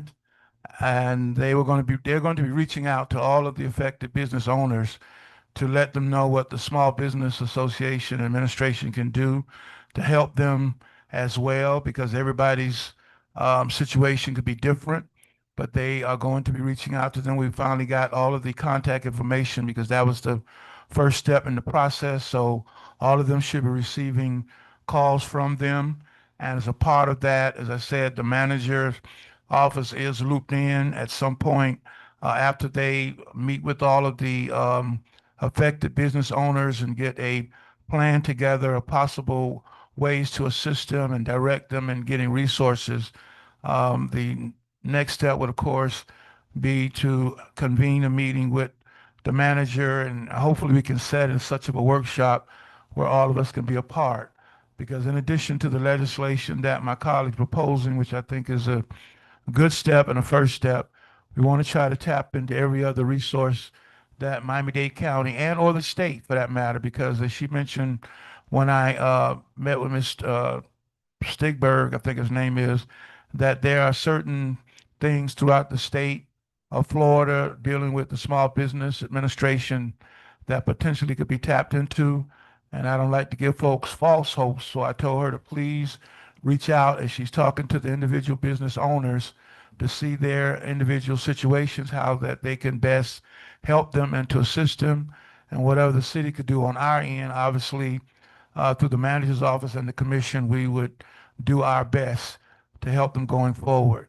But I definitely wanted to put that out there to know, and I look forward. I want to thank Mayor Carver's office, Ms. Melanie Burke, for kind of being in the forefront of helping us make that connection, and to my colleague, Mr. Santiago, for taking the lead on the item, which I said, like at the co-sponsor, and moving forward and whatever we can do to assist the business owners. Thank you, Mr. Mayor. All right, thank you, Vice Mayor. Commissioner Santiago, Yes, sir. too would like to co-sponsor the item with you, along with Vice Mayor. And everybody wants to. Well, thank you to all my colleagues, because I think that you understand to be a co-sponsor together with me to help them. Thank you very much. Right. I will say, Vice Mayor, when you, if you don't mind, when you all meet with the county, to include the our lobbyists, so that we can tap into FEMA dollars to see if they have.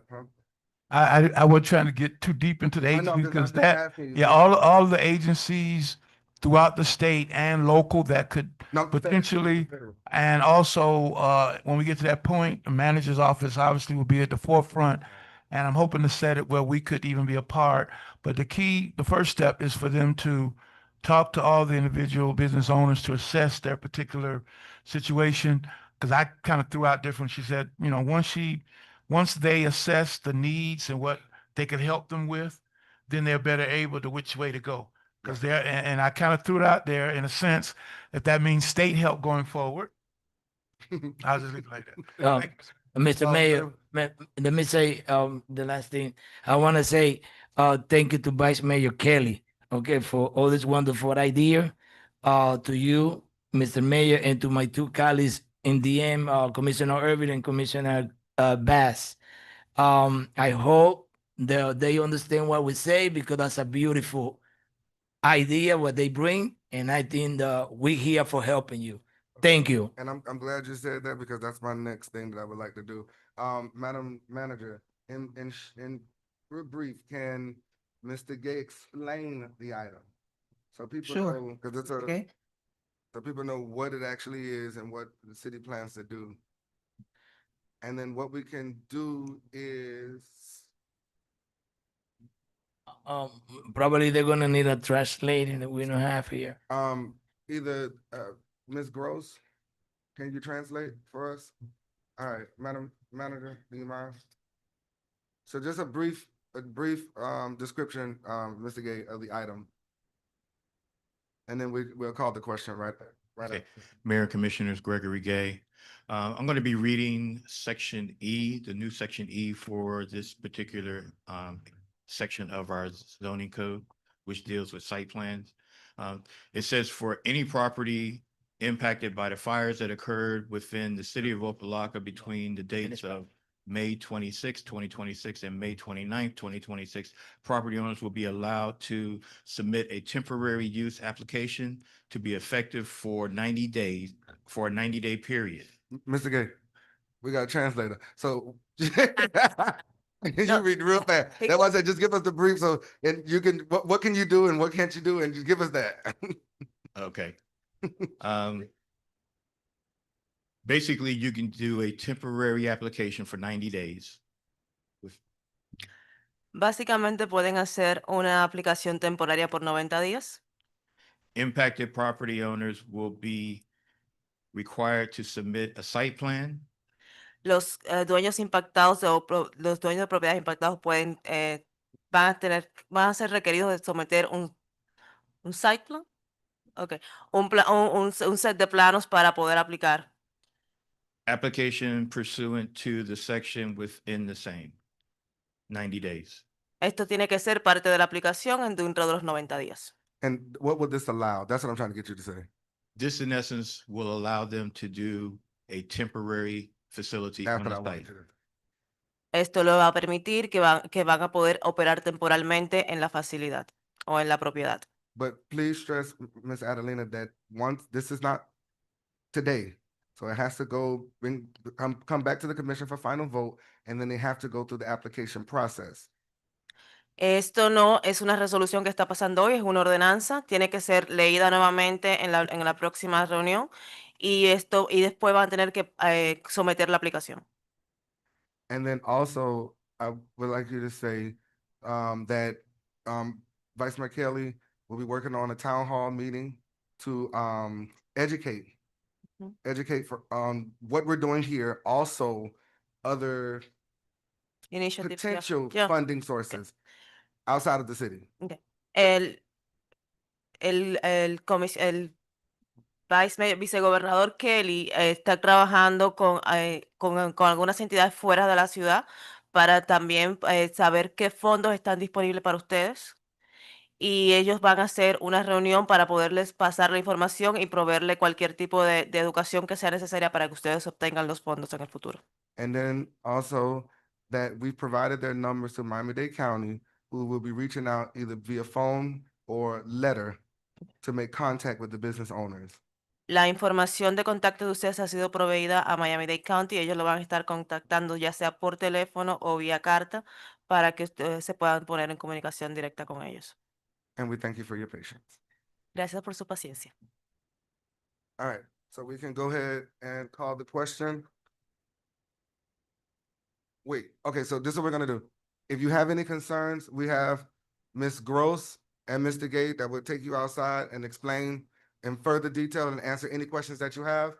You can find them. You can find them outside. Mr. Mayor, Vice Mayor Kelly. Ms. Gross has the information that I sent to you. So you might want to have whoever may have it, because that's important to know those contacts too. And you can also, I'll make sure the commission gets a copy of those notes as well. And let me just say for the record too, Mr. Mayor, I know I may host something, but it's really going to be all of us. Not just, I mean, I know what you're saying, but I want to do it in such a way where all of us will be a part and can No, we understand. interact. But, No, when you said town hall, I want to be clear that it's all right. all of us, even though I'm just trying to facilitate it because I reached out. Got it. All right, so we can go ahead and call the question and then move on to the next item. Commissioner Santiago, Yes. Commissioner Bass, Yes. Commissioner Irvin, Yes. Vice Mayor Kelly, Yes. Mayor Taylor. Yes. Motion passes 5-0, first reading. All right, last item, 16B1. We have an item.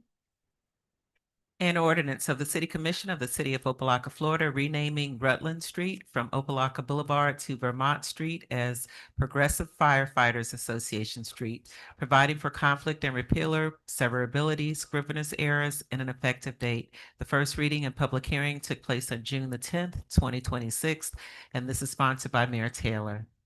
All right, can I get a motion? Move it. Moved by Vice Mayor Kelly. Second. Second by Commissioner Santiago. I present the item. Simply put, we know that the Progressive Firefighters Association has been in the city of Opa-locka for over 40 years and has poured into our city. So I wanted to reward them by renaming a portion of Rutland Street after them as Progressive Firefighters Association Street. And that will go from Opa-locka Boulevard to Vermont, which is the street that runs parallel to the actual the meeting center. Yeah. So this is a public hearing item. Public hearing is open. Public hearing is closed. At this moment, I entertain any. Oh, one moment, Cool. Mr. Mayor.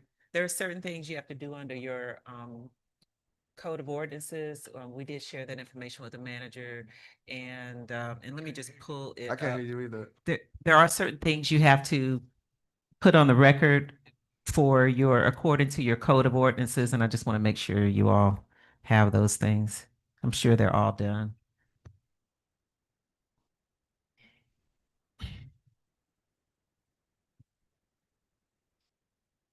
Madam Attorney, what are you referring to? 'Cause There are, you have a street naming ordinance, and there are certain things you have to do, like they have to, the staff has to confirm that there are no liens or whatever. It's in your code, like whenever you do a street naming. And we did share it after the last meeting, and I just want to make sure it's on the record because it's required by your code. What do you mean liens? Liens on what? It, 'Cause make we- sure, hold on one second, let me just, there has to be a public hearing, which you've done. And you also have to, before it's approved, there are certain things that you have to have. Okay, so hold on one second.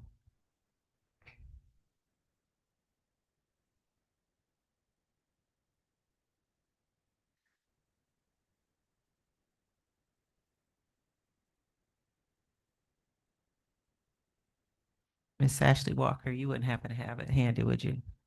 Okay. All right, here we go. Let's see. I apologize. I just remembered, but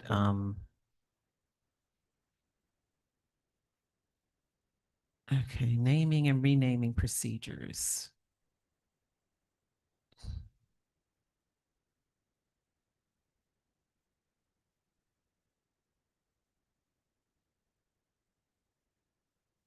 Mr. Mayor.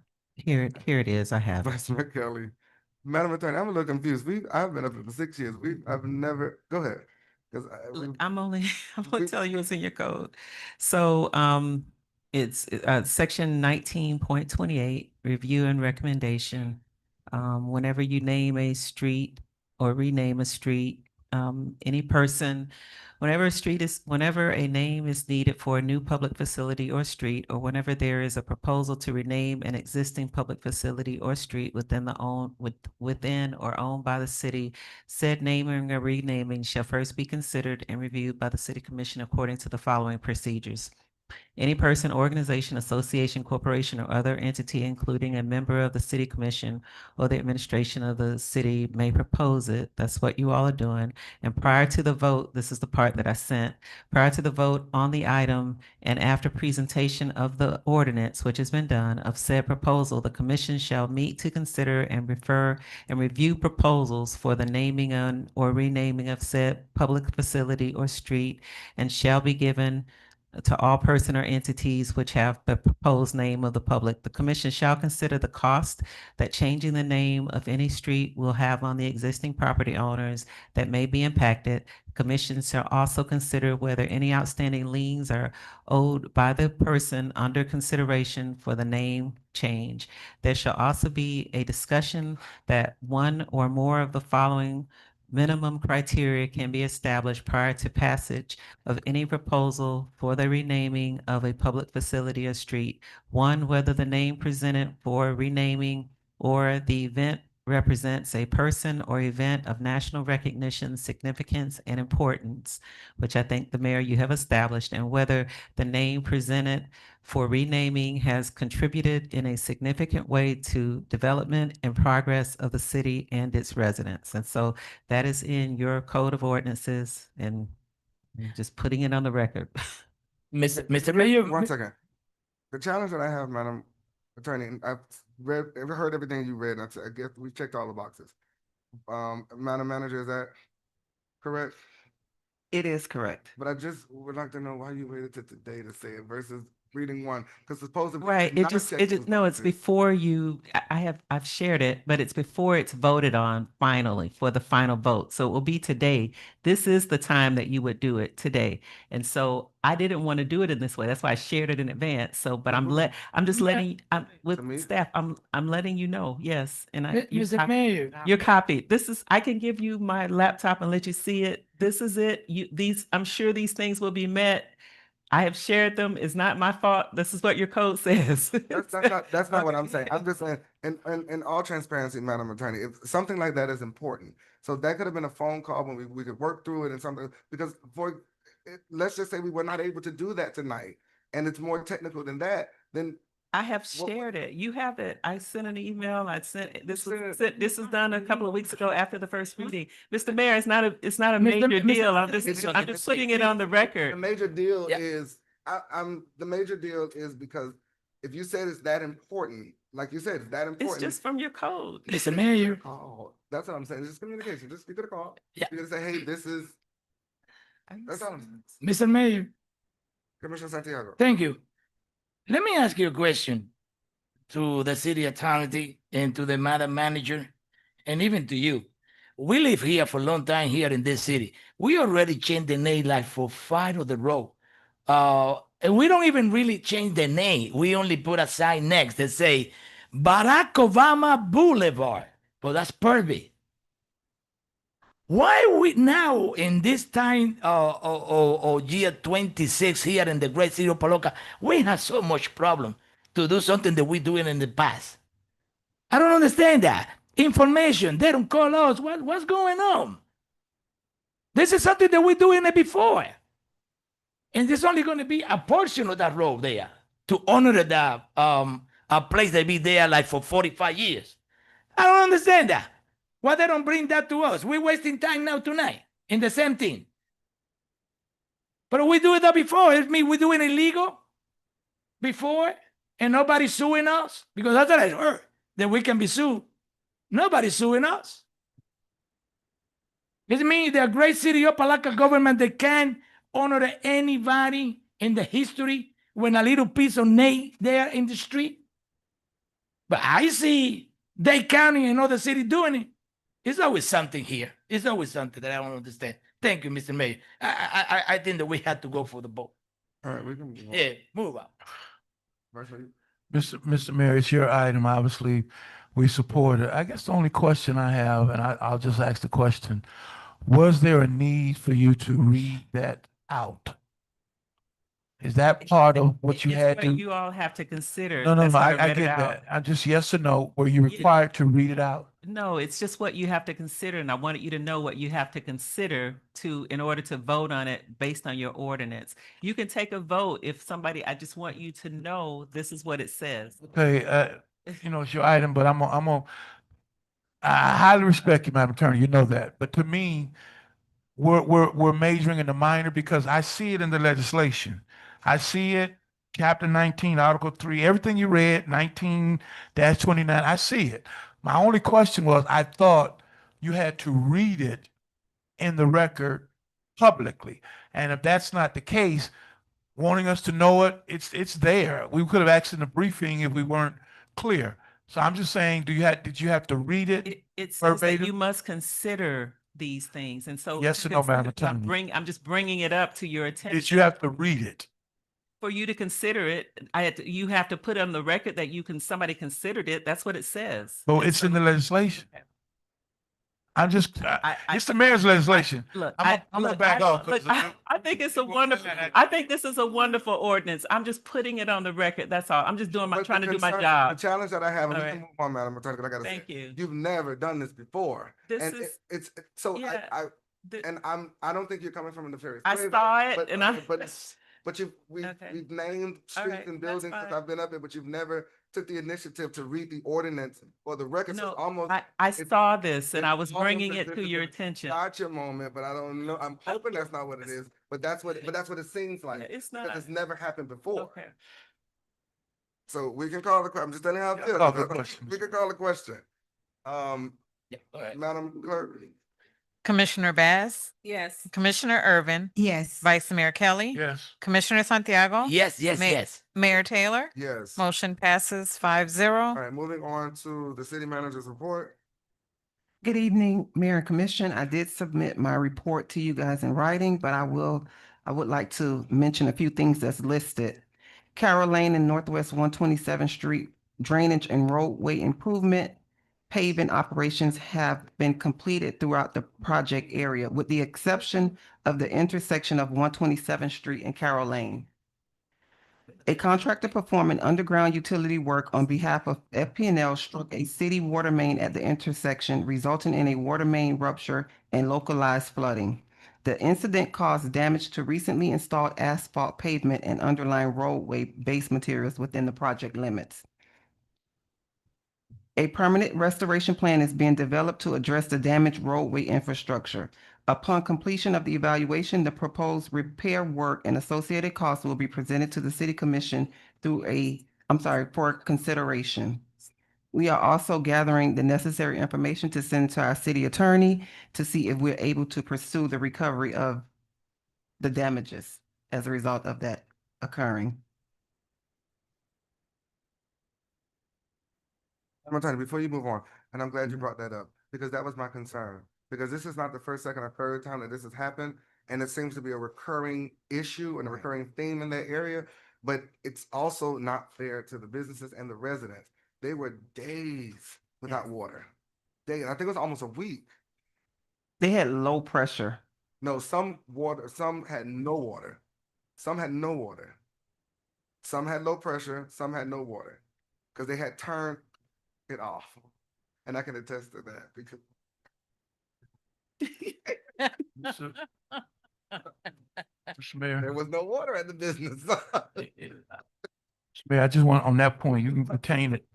But yeah, not only was the pressure low, because when you called me, but for some residents, they didn't know that was the issue.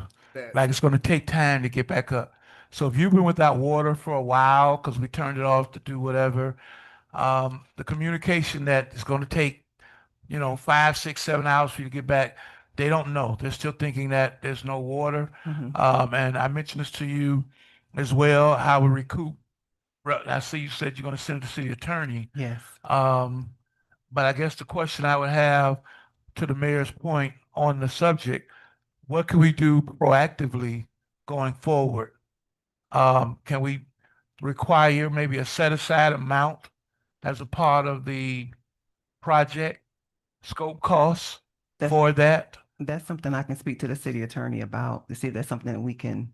Well, I want to propose looking at that because it keeps happening. And I know you mentioned, sometimes things do happen, but it is reoccurring. And even to go recoup, I'm quite sure they're going to fight it. We didn't know. And so I want to look even proactively say on the front end, there's some dollars set aside in case of a break, in case of, and because some of these areas we know they probably because the pipe is old or whatever. So I'd like to look at that as a part of that discussion, or when you send the recovery costs going forward, if we can put something in legislation for these kind of projects, I don't care who it is, going forward. So that probably is a separate item, I guess, but you can work on that. I'll sponsor it or whatever, but yeah, on the front end, because it's going to take a while probably to get recouped, but yet we've had to already put employees out there. We got to pay them all the residual costs. So to the mayor's point, yeah, we need to get the money back. So meet with attorney on that, but also proactively put something in place that allows a line item within that scope of the project for breaks. And if no breaks occur, everything goes fine, then, you can get it back or whatever. But I think that would go a long way. And how we communicate, because that was the other thing. And I think I mentioned to you, I think I think it was Miss Ashley or someone was in a meeting with one of the affected residents, and they got no communication because they don't do social media. And I know we posted whatever, so I don't know if that means the robocall, red, whatever, we can do that. But this was one of the residents, for example, in addition to on the east side of town, there was also one of the residents that we service in Miami Gardens. Yes, so that was a So, separate one from the well, Carroll Lane. but they So I'm all, gonna touch with my base with water you out, on this one. so how we communicate to them, keep in mind, just putting on social media is not enough. The robocall, because we should have a number for all those folks that are affected in that zone, all of those things, so people will know, because some people just don't know. And like I said, putting a line item in that particular proposal when folks are doing stuff that we can tap into, and you all can suggest whatever that might be. I Okay. just want to inject that, Mr. No, no, Mayor. you So, good. so the city was impacted by several water outages within the last 2 weeks. Yes, and two of them happened as a result of a contractor doing work to a facility on 27th Avenue, which impacted Miami Gardens and the city of Opa-locka. And this happened twice within days. We have also sent communication to that contractor that's performing that work that they are responsible for our staff time that was our staff hours that they were out there and the loss of water because there was a lot of water that was lost. So when that occurred, we were getting calls. We were definitely getting calls. We did make communication with Miami Gardens because some of their residents were affected. We posted it on social media and then we also sent it out by text my gov. But we have to encourage our residents and customers to include their number on to register for Text My Gov because if we don't have their phone number, then it's not going to reach them. But we did send it out. We did send out communication via Text My Gov also. And we did get people that did call as a result of getting that. They just wanted to know when it would be back on. So we were handling those calls. The contractor wanted to turn the water off again. I sent a strong communication to them that that will not happen. They would have to do whatever work that's needed at night, 11, 12 o'clock, whatever it would take, because we cannot put our residents through that again. So they complied with that to make the repair. Okay, and then we can move on. 'Cause we can move on. But how long will it take? I think that's 147th, right? One of the projects, which is the Carroll Lane and 127. no, the one. Which one you talk about? 147? The Oh, the 147. developer? Yeah, that's the one I'm referring, because that's the one that affected the senior citizen. Yes, that's and the one. The commercial. That's Yes, that's the because one. that's what I was telling you. Some people had water and some people didn't. Yes, And you're that's a absolutely senior correct. Citizen facility. You're absolutely So correct. how long will they be? When will they be finished? And that's two-part question. And do we have an MOU with that? Are we doing with that, or is that No, straight county? that's them. They're responsible for the entire project. We have nothing to do with it. Okay, so I think we need to reach out to the county's public works department or whoever's handling it. That's going to their public works department? No, not you. It's not their public works department. It's someone else. yeah. The housing It's department? their developer they have a developer, a contractor that's doing it. Okay. The developer.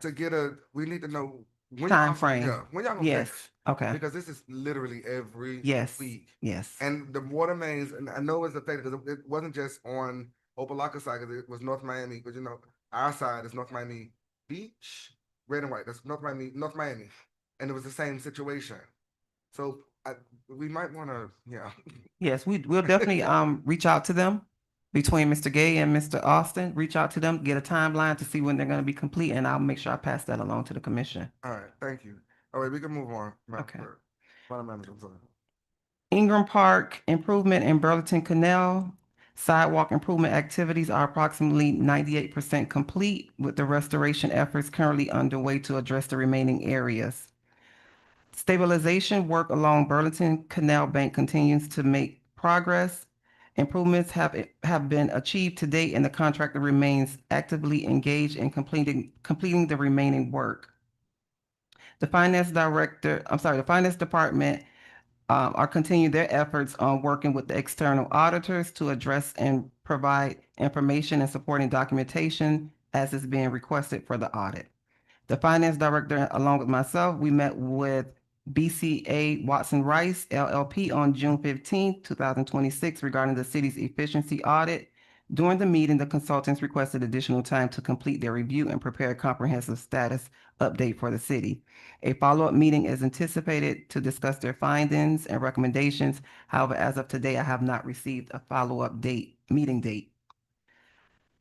In addition, we have representatives from Tyler on site in the department, working with our staff to transition to the new software. Of course, our finance department will be the first department going active with that software, and that's supposed to take place on July 1st.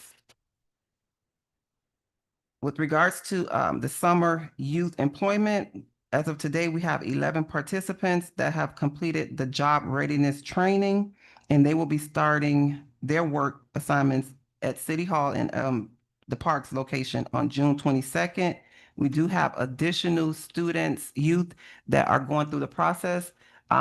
This year, we have received a large amount of calls because of the documents that they're asking for. So Ms. Walker have been communicating directly with Career Source to try to help facilitate the request so we can get the kids on board, because Yeah. we've been getting a lot of calls regarding that program this year. Is there a way for them to come on site to do maybe Monday, Tuesday from 4 to 7? You can come in, bring your documentation, and They are doing it on site. Okay. Yes, they are. Registered on site. Okay. Yeah, they are doing, they have to bring it here. All right. Perfect.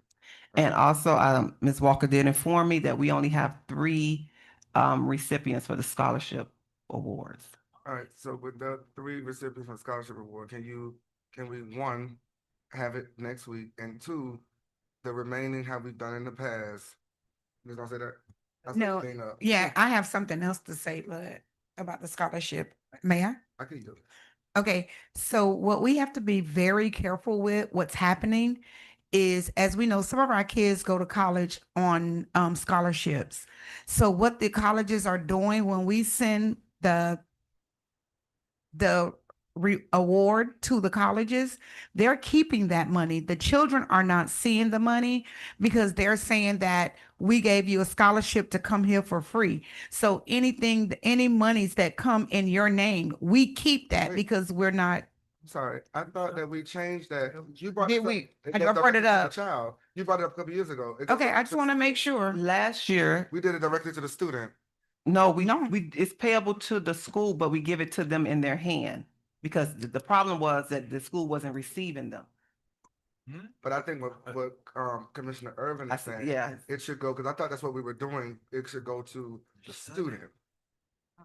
It should. As long as they would say that they're going to college, or it goes to the student. I thought that's what We talked about it because I brought it up Yeah. last year, but I didn't know if we had made the change. That's why I'm here again, because I know students that it's happening to.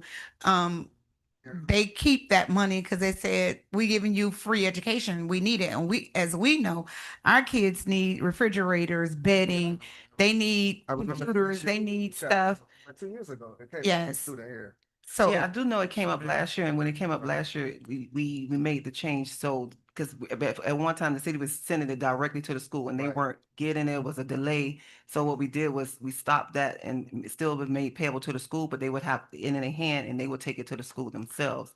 But now So can you? problem. Oh, right. Yeah, can I just add something? Because it's happened where we tweaked it because of what was going on. And because the challenge for some years ago was we were giving the check to the kids and they weren't going to school. And so that's one reason why we flipped it back to go. But like Commissioner Irvin is saying now, because the schools do that, they get the check. So I'm not sure which way to go, because they do need it. So maybe we can say, okay, we're going to give you the money for the scholarship, and some kind of mechanism required, because as he's indicating, if they got a scholarship or getting money already, they may need refrigerator or microwave. We're trying to help them. So I'm not sure which way is best to do, but I know if that check is in the name of the school's going to get it. Then it's out of our hands.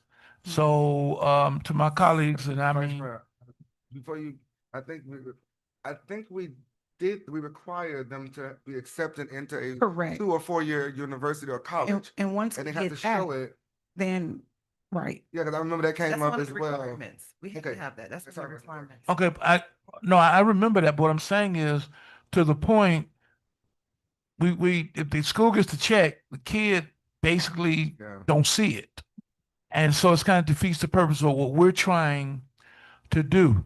So I don't know what the medium is outside of maybe, I know a lot of these kids had a thing before they go away.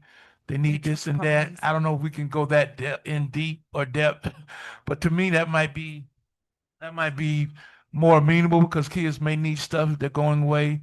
I think that, if I may, I think that once they prove to us that they have an acceptance letter to whatever college, I think after that, we give the scholarship. It should go, the check should go in the kid's name.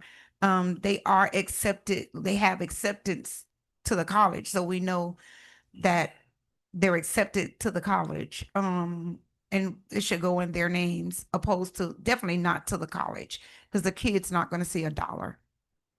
And I'm gonna make it even more complicated.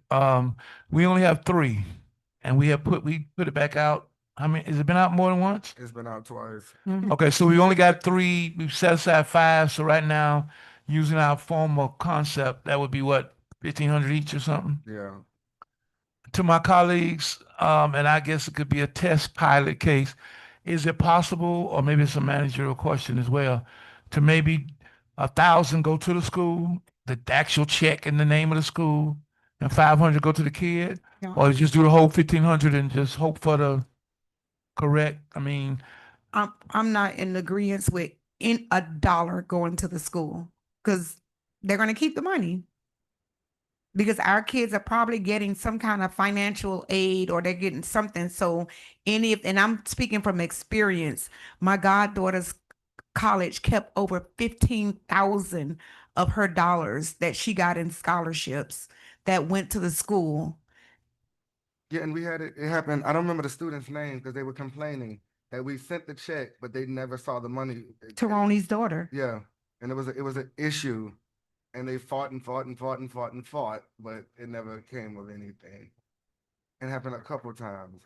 So, Madam Manager, I'm going to propose that you bring forth legislation. You shaking your head. I think in the past, what we've done is we brought legislation to remaining of the funds to. So going forward, it was done. Sorry, it this was way. done on the dais. It was done on the dais? Yes. Okay, so I'm write the check to the child, $1,500. I agree. what does our current legislation say? I would have to pull it. But I don't have a problem going to the child. It's just if our legislation says the school, we just need to change it. Yeah. I mean, that's a easy So we will change. check it before anything is done, because we still have to bring it back to the commission for you guys to award it. Well, it can come the same So time. we'll It check. can come the same But time. also put in there so we don't have to do this again, that at any moment, if you don't get the number of scholarships, that the remaining will be divided amongst the awardees, something like that, because we do up to $5,000. Yes. And then it goes to the child. Or give them the choice. You can take it, or it's the school. Give them the choice. You give me a choice, I'm taking them. Exactly. Exactly. All right, but that's where I'm at with it. But hopefully, I would like to see that next meeting, because we also, a lot of our students are, and we had this issue before, we did one time, we did it like in almost August. And we had to try to get the money to the. So can we bring it by next meeting with those changes? And then what we'll do is we'll move it up early so that we could, like we always do, vote on it. If it passes, then we'll present at that time. We'll pull the item. Thank you. All right. Thank you, Madam Manager. I don't have anything further. All right. All right, any questions to the manager on her report? Mr. Mayor, Vice Mayor Kelly? of course, I submitted some things that the manager's already working on, but one other item, and I guess it goes to some of the areas that are not necessarily in the city, but they're part of unincorporated, which encompasses District 1 and or District 2.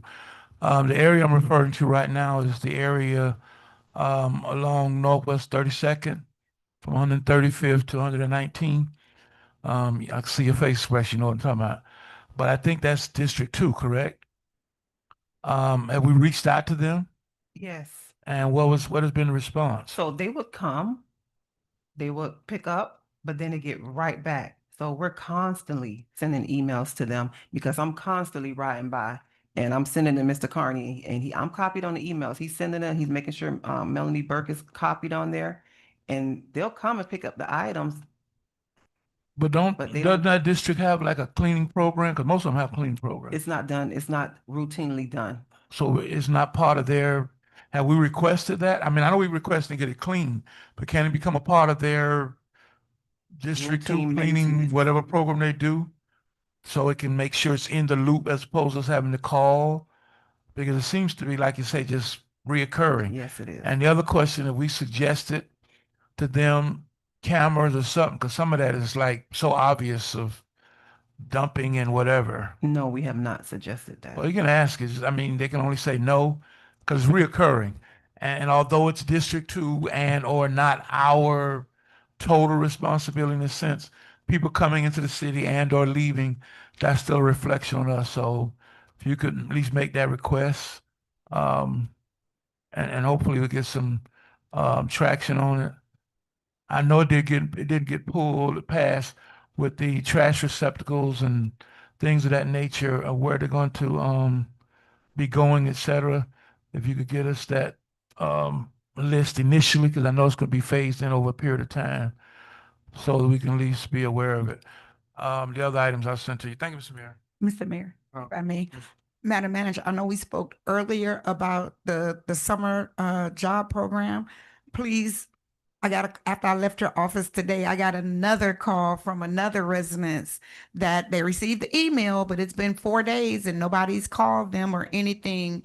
And in the summer, we're at the end of the second week of camp even. So to stay on that, like ride their back. Yes, we are. And if you have that contact information, please give it to us. So Ms. Walker, she's speaking directly to them on a regular because we're getting those calls as well. Okay, I'll send her I think it's like 3 of them that's been calling me that I'll send to her. Okay. Okay, thank you. And that's why I suggested that Career Source, because we all got those calls, come to City Hall. And we put it out that this is the documents you need. They come to City Hall and they register and hire right there on the spot. Well, they're going to the They are. library. They're They going are, downstairs. but they're not getting help. They're getting the runarounds. So that's why they're coming to us and we have to intervene. What's the difference? We'll talk about that. What's the difference this year and last year? But They have different staff. That's the difference. okay. Yep. All right. All right. I'm good. Only thing I will suggest, Madam Manager, because I'm very concerned about all these fires that seem to be in Opa-locka, and it was like one right after the other. I don't know if we can talk to the fire department and maybe do some kind of assessment or investigation, because I don't think these things are random, and I told you that because it happened over here in Cairo Lane, and then the very next week it happens again in a similar style junkyard the same way. So it smells like arson to me. It smells like arson to me. And this has happened like the 5th or 6th time. It's been a lot this year, and it's always the same style. So add that in your report, because I know you adding something to do to investigate, but I'd like you to reach out to the fire department on that. All right, any other concerns or questions to the manager? I will say, Madam Manager, thank you for the hurricane presentation that you did in the other room. It was awesome. We had some residents that came out and got the bags, and I know that Brandon has a lot of bags left over because y'all ordered a lot. Moving on to our we don't have any official board reports. We can do mayor and commission reports. Commissioner Bass, you want to go? All right. I'll start. Mine's on the financial oversight, but you already answered my questions, so I'm good. But I am eager to hear about the efficiency audit findings, and I'll go. So quick announcements. The City of Opa-locka Police Department is having a community meeting tomorrow right here in the chambers with our own Chief of Police, Dr. Robin Starks, and the Assistant Director for Department of Community Service, and the Director of Miami-Dade Corrections and Rehabilitation Department. So that is tomorrow at 6 p.m. So come out and learn what we're doing in our criminal justice system. That's right, Chief? Okay. Also, starting this Friday, we have UHI that will be doing mobile dental services at they'll be parked. What, what, mobile dental services, it's gonna be here, right? No, it's at Historic City Hall. Yeah, the address is not here. The address is not here. That's why. Mobile dental services. But in order to use it, you have to pre-register with UHI Clinic, which is right here at 870 Fisherman Street, and they will sign you up. The only thing that patients must not have dental insurance, proof of income required, and must meet the poverty guidelines. So if you need dental, you can go there. Also, I want to invite everybody out to the Rose Titus Prayer Garden ribbon cutting, which is Thursday, July 2nd. So that is next week, Thursday, July 2nd at 6 p.m. And on that same day, as we do monthly, our city has partnered with our tax collector's office, Mr. Dario Fernandez, and we started bringing government to the people. So they'll be on site for our T-Connect. So driver's license renewals, ID renewals, car registration renewals, donor restriction handicap permits, and anything that you need, you can get it here, and it'll be here from 9 to 4 on next Thursday as well. Vice Mayor? Thank you, Mr. Mayor. I guess because I put in the report, the manager tried to get ahead of it. For fiscal responsibility and accountability, as the mayor mentioned, you said you're waiting for a response from them now on an update. Okay, yeah, we need to really stay on that. Of course, Ingram Park Playground installation. What's going on with the Ingram Park Playground? I know there was a slow up because we're doing sidewalks and stuff like that, but what's the hold up on the playground itself? Funding.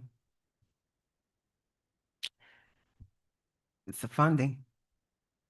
I did speak to budget to see where we can get that from. They are looking to try to find some funds, but it's the funding. It wasn't a part of our budget. Madam Manager, I'm sorry, Vice Mayor. I thought I thought that wasn't a FERDAP?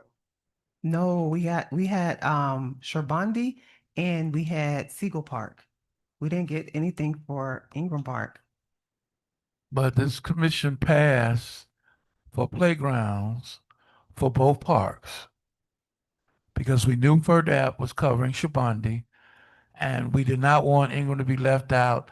And you was able to recapture Shabandi because that was about to be whatever. So I get that. Which we never cut the ribbon, by the way, but that's another story.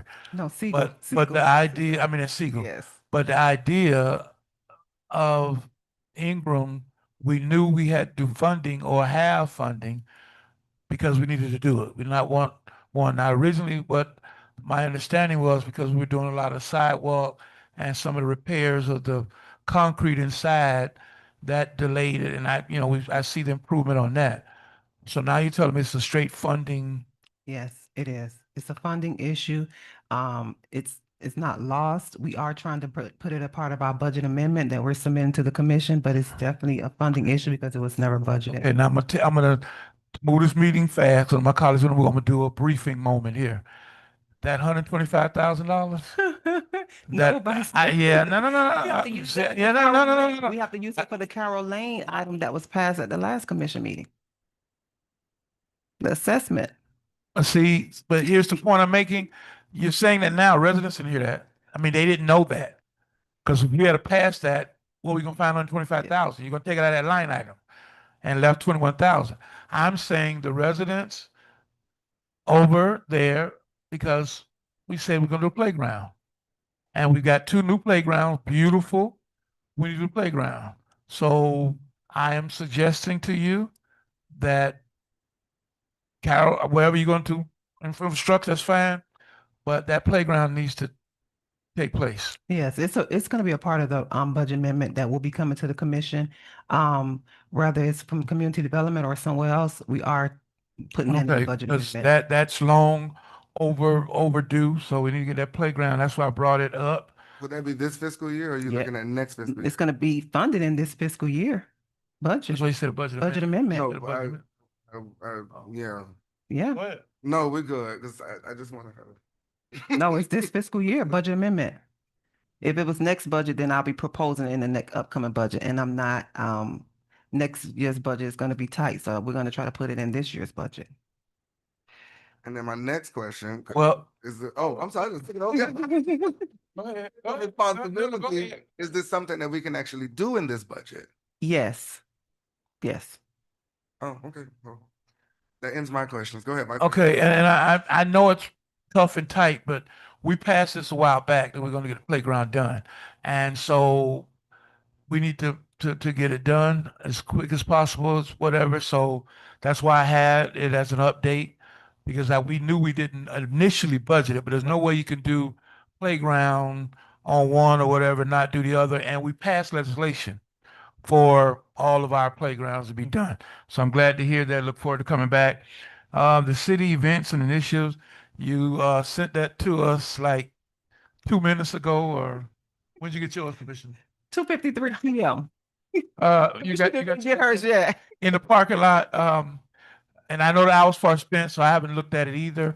And I only am referencing it because obviously as we move forward in the budget process, we need to see which way we're going to go, what the commission is going to sponsor or not, because the dollars are going to be tight. So I'll look at it because it was something that we had asked you, the clerk, to go back and revisit. And Vice Mayor, with regards to that policy, like I put in the email, we're willing to meet with you individually, everyone individually or collectively, because we do know that we would have to go through it. It's not. Okay, well, I prefer, you can do collective, but I'm going to prefer individual, and I suggest that. And then if you want to do collectively, but we need to do that going forward anyway, because we're right at the budget process. And Right. most of the things dealing with the event policy, if we're going to change it or what we're going to do, will impact next year's budget. So we need to, so you did submit it last minute, okay. And so I'll look at it. And of course, the budget town hall, you did send something out.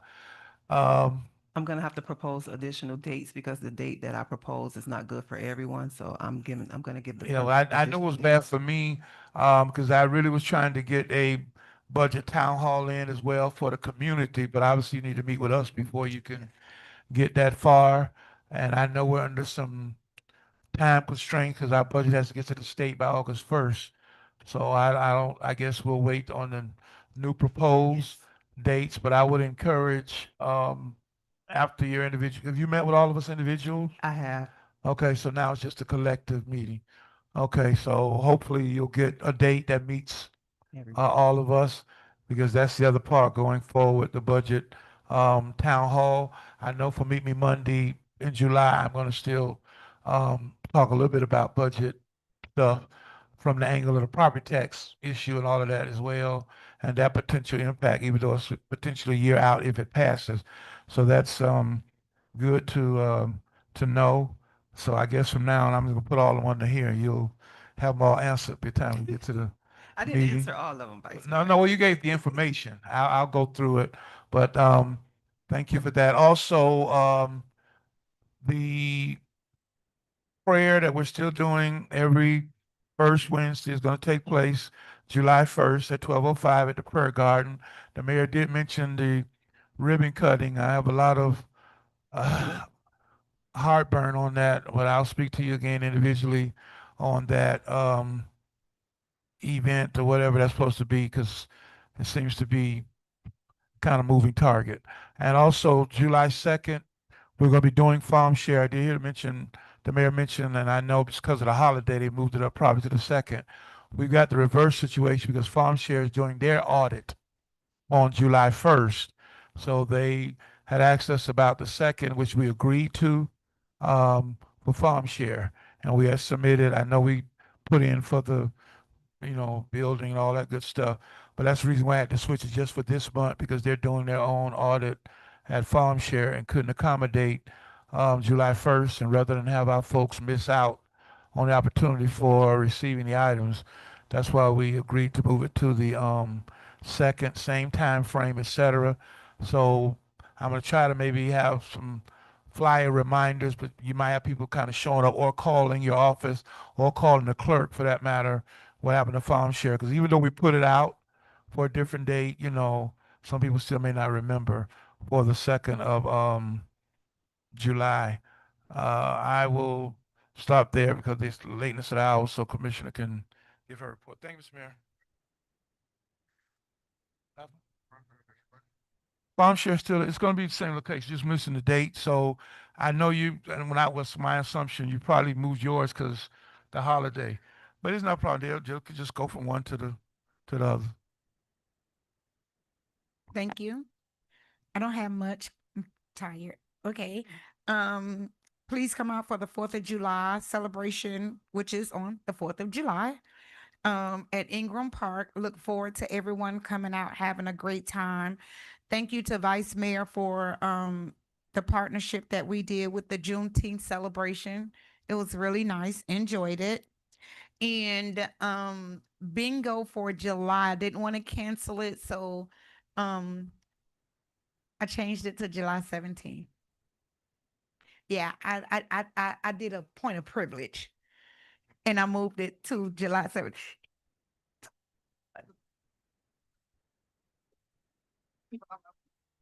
So we have to change it or cancel to July 17th. I'd rather change it. It's but July 17th. And Commissioner Bass, after walking on Saturday, I sat on my porch to get a breather and I was like, oh, look like they're having a basketball game or something over there today.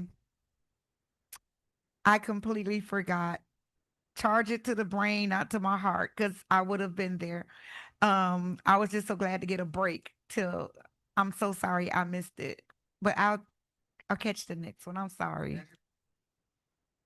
Yes, I saw.